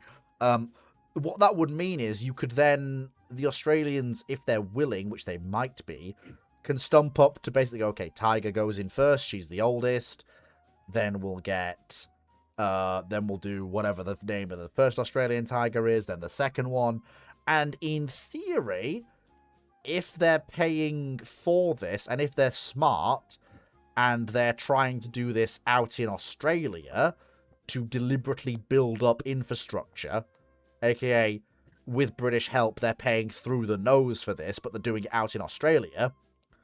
What that means is by about 39, you've got 2 out of 3 back, and by 40, you've got all 3 back. I don't think you're going to see a full dual-purpose battery. given the costs involved, I think you are going to see a mixed 4 and 6-inch battery still. Simply because it saves on cost. Australia doesn't have much in the way of gun forges for stuff like 5.25 shells or even 4.5 shells. What it does have is manufacturing lines for 6-inch and 4-inch. So you're going to... About that. So, from when our plans to modernize Tiger, because of the increased speed from getting new oil-fired engines, they believe that they would have to get rid of the casemates. Well... So her casemates have to go. I am going to push back on that with... I have my reasons, and I want you just to let me roll for a second. So, for a lot of her casemates, yeah, I absolutely agree. But... let me have a look. Specifically, they talk about the below-deck casemates. Yeah, you'll probably... Because I know she had some above-deck casemates. What you might end up... Yeah, what you might end up seeing is... I can find a decent image. Not Super Tiger, I just want normal Tiger. There we go. Yeah, here we go. So... there's only 2. Yeah, what you'll probably see is the 2 above deck casemates retained, and then she'll get a county light style secondary battery. So basically just accept we're going to go with 4-inch guns on deck mounts because it's easy to fit, it's cheap, we have the lines for them out in Australia. Because that's the thing that people need to consider. If the Australians are being smart, and they should be, and they're doing these rebuilds out in Australia, paying through the nose for them to get the capability to maintain these ships in the event of wartime, 4-inch is basically a safe, reliable option because it gives you a decent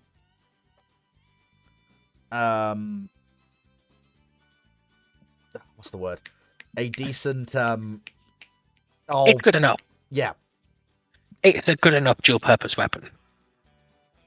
Like, it's a bit anemic when it comes to long-range anti-air, but... And it's a bit anemic when it comes to modern destroyers. It doesn't need a powered mount. Yeah. And... Because the thing is, like, the expensive thing is the boiler work, the turbine work, the trunking work, and possibly maybe a new fire control fit. But if they had a fire control fit in the mid-20s, then they might leave off on that. Might. And go with, it's good enough. Kind of like Hood. Yeah. So I agree with you with the 4-inch. But I do think you see a renowned style secondary rebuild. Purely because to do rework the engines, you're having to take out the casemates below deck. Mm-hmm.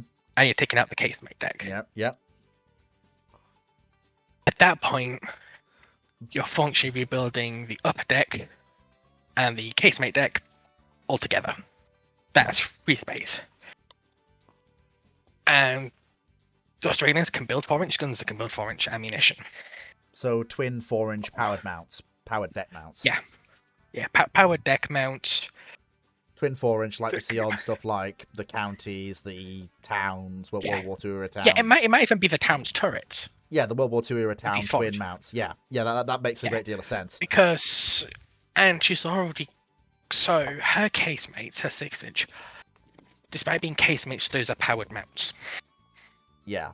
So there's already power systems in those areas to work with. Yeah. And it's not going to be much extra cost because you've got to take out those decks anyway. Yeah. And so basically what you end up with is a set of 3 ships, Tiger, Kimberley, and Queensland, I guess. I don't know. That are a trio of capital ships that are going to be a very out of context problem. The Japanese are going to be looking at them and going, bugger. They're going to look at them and going, fuck, we need to actually deploy the Nagatos. No, they won't. It'll be the Congos that go in with carrier support. Soften them up with carrier aircraft, then send the Congos in. the Japanese under no circumstances were going to commit their battleships to their expansion campaigns. They didn't historically, and they just weren't going to. It would be send the light carriers, or even, God forbid, the Kirabutai, and then once you've softened them up with airstrikes, Congo away, and all 4 of them finish the job. Yeah, because these are either going to be birthed in Sydney or Perth. You might even see the Japanese And divert. Darwin can't hold. Darwin can't hold them. Given the So they're going to be based in southern Australia. They're out of range of the carriers. Yeah, even given. Actually, but there's one thing they're not out of range of. Given the fact that the Japanese tried to near simultaneously hit everything they considered an offensive threat to their expansion, it wouldn't surprise me if, given the somewhat not needed nature, the extra rather than the required part of the plan they are, and being perhaps the only system that can do the job, you might see the midget subs diverted from Pearl Harbor to raid Australia even earlier than they did historically. Just try and knock out some of the tigers. Because I personally don't see them being in Australia. It's going to be a case of Perth and Sydney are really the only ports outside of Singapore and Mumbai and Auckland that can take them. But no, I do think Desh can take them and Calcutta can. But yeah, so because personally I see they're excellent cruiser force units. They're not going to stand up to an Italian Littorio.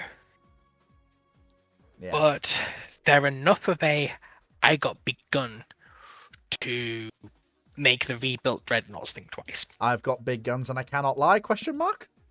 Yeah, it's sort of, I'm going to be booking it from this fire, but I can still hurt you. I just don't want to be here.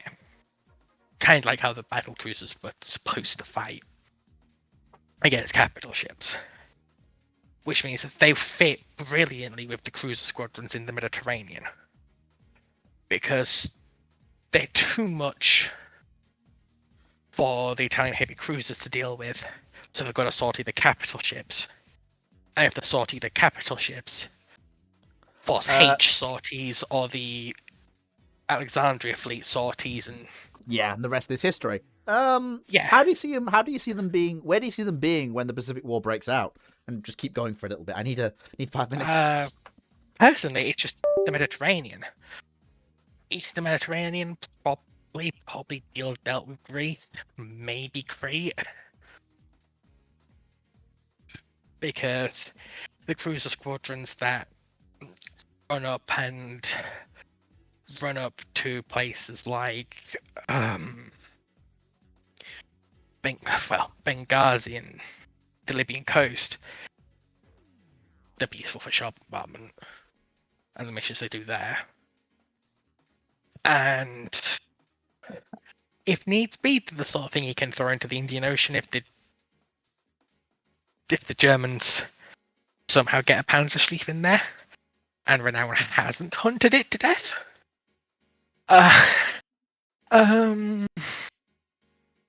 Because if Shiny Horse or Grenade now come down, then these ships aren't a match for those two. But in a pair, far from home, they can definitely drive a Shiny Horse off. But yeah,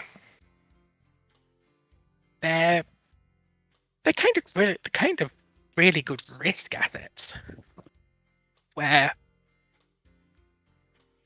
they're effectively only effective against heavy cruisers in this period, and the old dreadnoughts.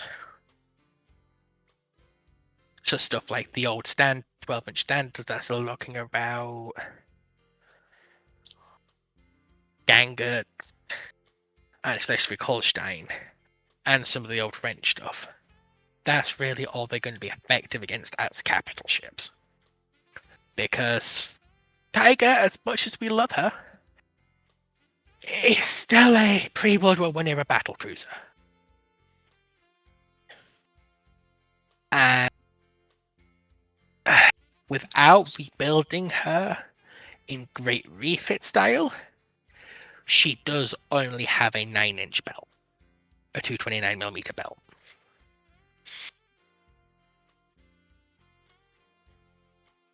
And she's only got 13.5-inch guns.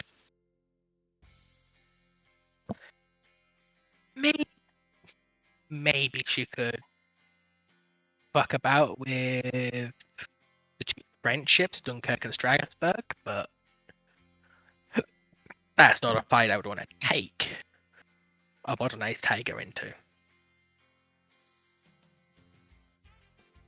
Yeah, overall they're very good ships that, well, not very good, very useful ships that would largely, they're not valuable enough you can't risk them.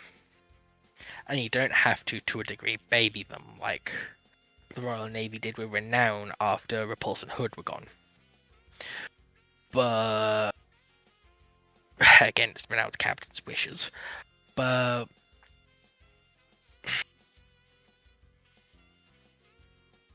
yeah, they're sort of, they make good carrier escorts. Just because they're a ship that can overmatch any cruiser in existence. And that battleships won't really come out to play with it because of the implication. The implication being the time it takes you to catch and kill them. The actual modern capital ships have sorted out, and if you're in the Pacific, oh shit, that's a fast battleship and a carrier. Or if you're in the Mediterranean, that's a bunch of QEs. Or that's a QE, a KGV, and Nelson and Rodney.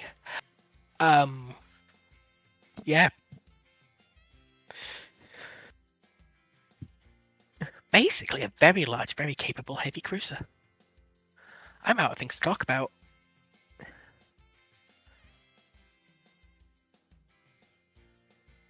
Dragon? Yes. I was expecting you to comment. Sorry, I've been been trying to coordinate things for tomorrow. Yeah, friend's coming around tomorrow, isn't she? Mm-hmm. Ah. Right. As in regards to, so continuing on with it, I think you've been hitting most points quite accurately. One thing I'm actually curious is how many 20 and 40 mils can you put on a Tiger? Do you think? Also, probably not enough. No, not enough. But as in, so I'm just thinking. There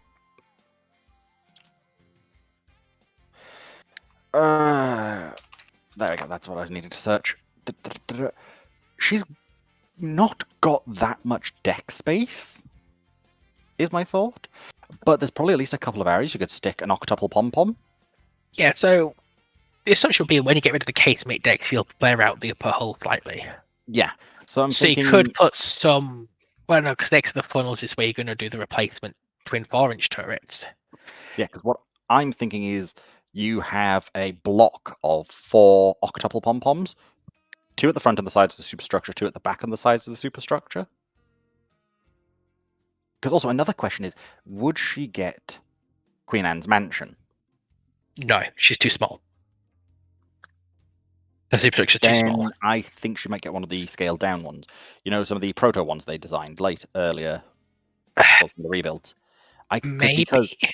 Because with that, I think if you do that, you actually get her with full radar and such later. I think because scaled down. A big issue is that midships turret. Because of class it as a midship, or it's technically an act, but I get what you mean. Yeah, it's almost directly in the center. As RBG pointed out, HMS London, a county class cruiser, was able to get a Queen Anne's mansion, and it actually fit quite well. So they probably could do a smaller style superstructure on her. Yeah, The issue is that center line is that midships turret because So, it gives her a are we very counting- are we short counting the funnels? superstructure. Are we going to go from 3 funnels to say 2? Because I think if you could get basically Yeah, push funnel 1 and funnel 2 into one bigger funnel, you could probably expand the superstructure out for it. If you get what I mean. So yeah. I'll just quickly stick an image in the chat of what I'm looking at. So basically, superstructure would start where the see where the top part of the conning tower is. You don't do it all the way to the front because that's a good way to get your windows blown out. Pull that up. If you then say even move that first funnel like halfway between the two and then trunk it into one bigger one, you could then get a semi-reasonable reinforced superstructure. Yeah, but it's going to be a very short superstructure. Yes, but it still gets you Because- radar and such. Maybe. Yeah, kind. My only problem is I think that's now you've trunked 3 funnels into one. I think you still probably have 2, unless you're really doing the boilers. Unless you're redesigning her engine space, yeah. Completely. Also, this is that's rebuilt 1936-38. I don't think you're getting that. I think you're more getting, if anything. Also, if you're getting a rebuild, I think you're more looking semi-Warspite-esque. You're not keeping the casemate deck. You're still getting rid of it, but I don't think you're fitting in the 4.5s. No, we've agreed on 4-inch because that's what the Australians are actually making. It's an Australian ship. And they should be doing it out there if they want to retain the like ability to superstructure rebuild. idea. I agree with you, RBG, about superstructure idea. You probably just though have that one funnel move forward a little bit, and then you still probably have a second funnel. Yeah, because you don't go down from 3 to 1. You go from 3 to 2. Yeah. But the issue when it comes to that midships turret is a very good design in World War One because it's really good at keeping the ship's center of mass in a very good position, and it allows for a lot of good things. You need a lot less reinforcement in the framing, Please don't. just say so the what ship I doesn't think. split in 2. Yes, it's a good idea. The issue is that space behind the midships turret Mm-hmm. before you get to the aft turret, Mm-hmm. that is functionally dead space Not really. because that's where you're going to be firing the 13.5 inch over. It is a dead space. And- Foxo, it is dead space above deck level, but below Yeah. deck level, it is Ooh. absolutely not Yeah. dead space. Well, we're talking about anti-aircraft guns here. I personally don't No, agree. with it'll you. be- So here's one I've actually just found as a basically Tiger class style rebuild, which that one I'm more willing to work with. I think. You can't Yeah. you can't rework where the turrets are placed on the ship, Foxo, in No. a rebuild. That's Yeah, not I know. That's not what she's quite saying. But though. I would also look at where the US fast battleships and heck even some of the US standards. Look at where they've got some of their light AA. In action, you don't man the AA guns because of your blast effect. But if you're not in action, you can have like look at that design. It's got like a light AA behind the rearmost turret. Yeah, and that neuters the firing arc of that rear turret. No, it doesn't. It does. No, it doesn't. It does. It gets because You now have a limit of how far the turret can be around close to that position. 'Cause No. also, look at the fire control director. how on the close it is second to one, the on the turret. second image posted by Dragon. Yeah, no, you don't, because that turret, because that position's not manned, unless. No, I'm talking about the superstructure Yes, they've built Yes, it is. of the midships turret.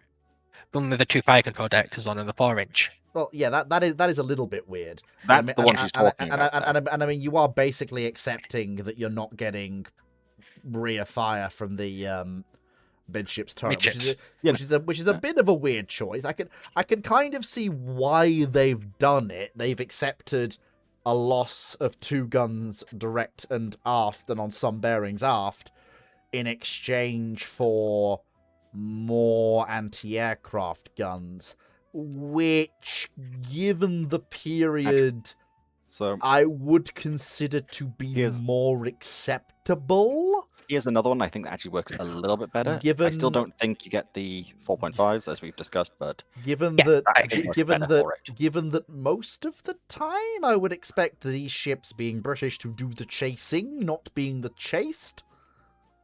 So you still don't want to limit your rear angles that much. it's Yeah. Well, normally you wouldn't. Normally you wouldn't, but as we've Yeah. seen in combat, safety restrictions can go out of the window. Nelson firing over her Yeah. shoulder, for example, and B, I would argue that retaining heavy firepower at most angles and getting more medium and light and heavy AA, and most importantly directors for that AA, is well worth the sacrifice given the period of war we're entering and given these ships' age. Well, right. Also, I keep in mind would- that it's not just limiting Oh, rear angles. It's also, that superstructure limits forward-facing angles of that rear turret. Yes, you can ignore them, but you've also just destroyed your gunner, your what's called directors there with blast effect. No, it's Yeah, not so I much. know Yeah, it's- well, the thing is with that again, it's a similar thing that. Well, no, with that you're not. Even if it's all the way forward, your blast effect should be clear enough of those directors. If I'm looking at it right, yeah. If Yeah, you've got that rear it's turret also- all the way forwards, you're not going to be blowing out those directors when you fire. Also, I just noticed the second image, the scale's off slightly. I'm not going off these. That app turret is too far back. Yeah, but the So those turrets should be close together. It's about accurate for most designs you see of what people have done Yeah. for. But what I am going to say Titan. is, But- what I am going to say. Finish Sorry, quickly. go on.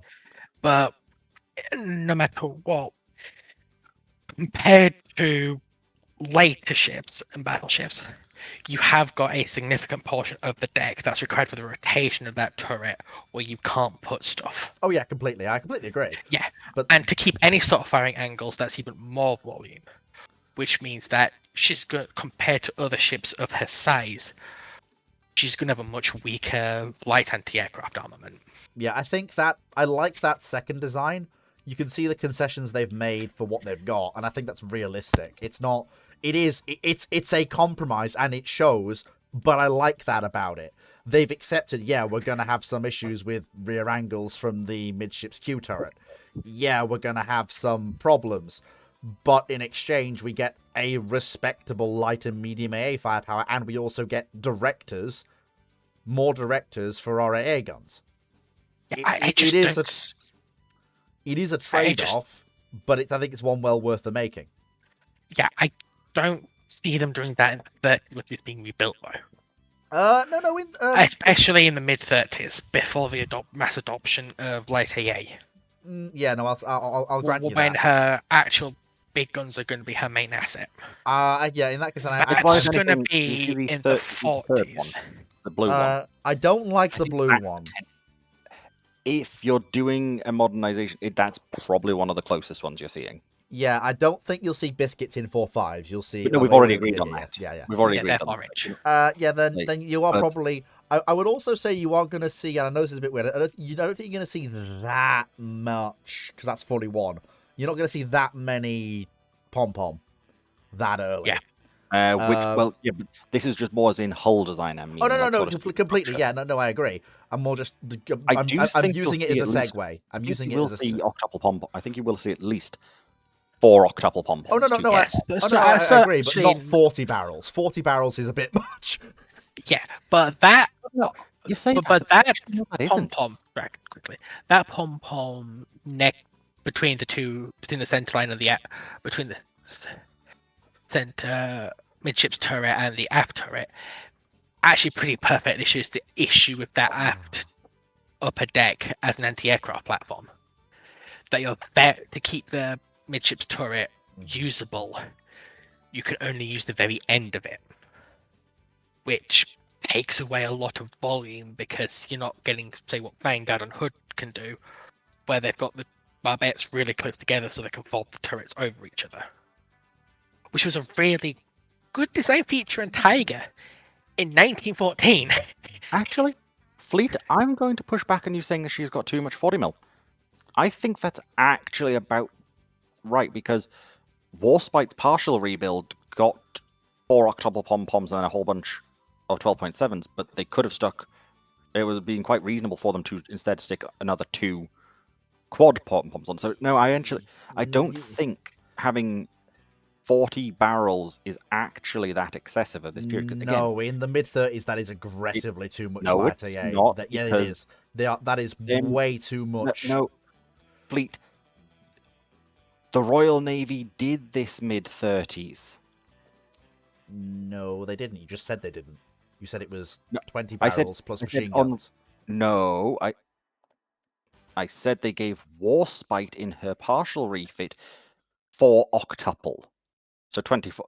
So they Yeah. had 32 barrels on Warspite. Consider that Renown in this period was built with 3 octuple 2-pounder 40mm anti-aircraft mounts. And that was, for 1939, her only medium to low caliber anti-aircraft gun. So yeah, compared to what the Royal Navy is putting on Renown, a bigger ship with more deck space, she is overarmed in that image. I rather disagree because of what they're looking at for the QEs in the 30s and what they're looking at for the Rs in the mid 30s. Yeah, but the closest approximation we have is what they did with Renown. Not really, because Renown has other guns to work with. Renown has a whole bunch. Renown, Renown has 10 twin 4.5s, which was meant to be her main heavy anti-air armament. Yeah, but If you're not the idea getting is that you'll be getting 8 twin 4-inch on Tiger. I'm removing the casemate deck. I'm not sure you're getting 8. It depends Yeah. on what. It depends on if do they value the 4-inch that much. Because again, most ships you only see usually like 4 twins. Yeah, 7. Hood got 7 twins. Hood was unique in that aspect. So if you're giving, no, because Renown got 10 twins. No, Renown got 10 4.5-inch mounts after being complete. Yes. Yeah, 10 twin 4.5s, 5 per Which side. In a very different type of ship under a complete rebuild. If Hood is getting 7, you were just saying about how, well, if a bigger ship doesn't get this, Yeah. why is all of a sudden Tiger now getting more than Hood?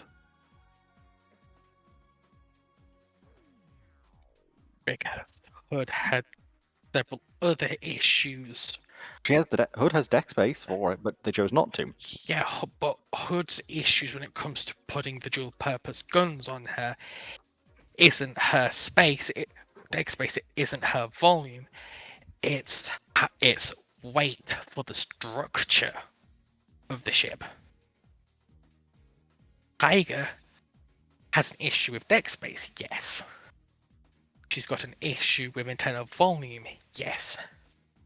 But her structure can take the additional weight. The big question, the reason why Hood doesn't, is because significant parts of her structure, without being majorly reworked, couldn't. Hood is a lot more lightly built. The R class also only get 4 twin 4-inch, so I think it really does depend a lot. Like,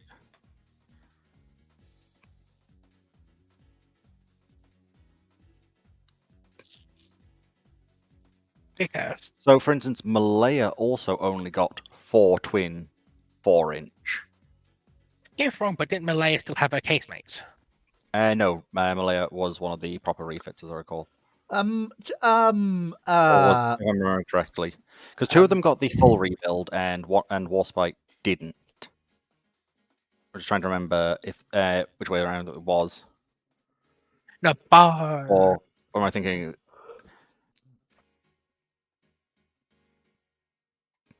Or Right, did he also get the only partial? Yeah, I think actually Barham Malaya looked like- had. So Barham has the 6-inch casemates yeah. by World War Actually, II. correct, no, sorry, not Malaya. I'm thinking of it's Valiant. Gone off Sorry. on a teeny Yeah, tiny sorry. bit. I was referring to Malaya with Valiant. Sorry, Yeah. not Malaya. So, to but clarify that. my Red Dragon thing is, on the ships where they removed the casemate deck outright, like they did do. Oh god, I've created another Draken Dr. Clark pair. They're They going. did. Not really. They're going. They tried to do at least 4 twin turrets out the side. They tried to do it when they got rid of the casemate deck and they flared out the hull. That's what they look to do historically with Tiger. Again, I see 3. I don't see 4. Also, but even then, I can still see 4 quads or 4 octuples and 2 quads. Especially considering where these guns are located. I wouldn't say having 8 extra barrels of 40 mil is too excessive. I would. Considering 32 was pretty standard. I think there's going to be that deck space because it's in the mid 30s, What deck early space? to mid 30s. What deck space there is going to be taken up by 4-inch turrets because they're going to have removed her secondary battery. They're not going to go down to 6 guns either side secondary for what she already has, especially since they're getting rid of the 6-inch. They very well might. Also, again, the quad pom-pom's actually a quite small mount. But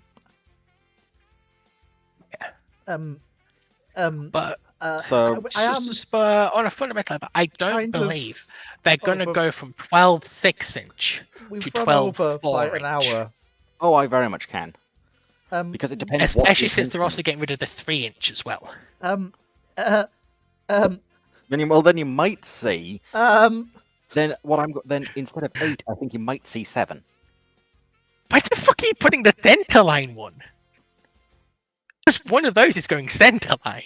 Yes, you're cursing someone to have a real bad day. You know where that 40 mil is between the 2 turrets? Or you do double curse. You swap that out for a 4-inch and put what's called some of the 40 mil elsewhere. Because what you could actually do is instead see how you've got the raised mounted between the superstructure, between the funnels. Instead, have 2 sets of raised one on each funnel. That gets you the angles you need for 4 octuple pom-poms. You've then got 7 4-inch, and then you could probably still find some decks. You can probably still find some place for a couple of quad, like how it shows on the turrets. I think you could see that because the Italians were a bit, not the Italians, sorry, the Australians were a bit more concerned about AA. Okay. You might initially see them as 20 mils though, or potentially just 12.7s. Yeah. Because I know this doesn't really show any 12.7s. Yeah. So just before we end this, just ask a Bowman Boys question about the ING3s. That step up in the superstructure, that's to give the bridge the volume it needs while not getting in the way of the rotation of the 16-inch turret. I don't know, Foxy. We can just keep this going and continue with Tiger and slowly drive him more and more mad. I mean, I can just force You shut. can just end the stage. Yes, I'm trying to be polite. Get him to admit defeat. No, I'm trying to be polite here.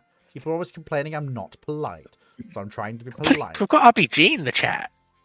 And RBG's to be fair, RBG's actually raising some quite good points. Yeah, I think he's acting in a pretty good mood by it sounds of it. So anyway, so thank you very much, everyone, for watching Fleets Random Ramblings. I have, just so you're aware, I have absolutely no idea when the catch-up's going to be. At some point in the next week, there will be a catch-up. I'm not sure what we're doing on Monday. If I can't think of anything, we'll do the catch-up then. We might be finishing off the whole what if the Red Fleet timeline wasn't a piece of hot garbage stream. It's not that bad. It just needs a few It was a more piece of 50 hot caliber rounds. It was a piece of Ahead. hot garbage. I didn't know what the fuck I was talking about when I made it up originally. I was so far off and so unrealistic, it wasn't even funny. Anyway, What's he talking thank you about? everyone for coming. You're doing And better than 50% of other AU writers. And I'll see you all next time. Obviously, if you are a Twitch enjoyer, I'll see you on Saturday and Sunday for more of the Transport Fever gameplay. And if you're a YouTube enjoyer,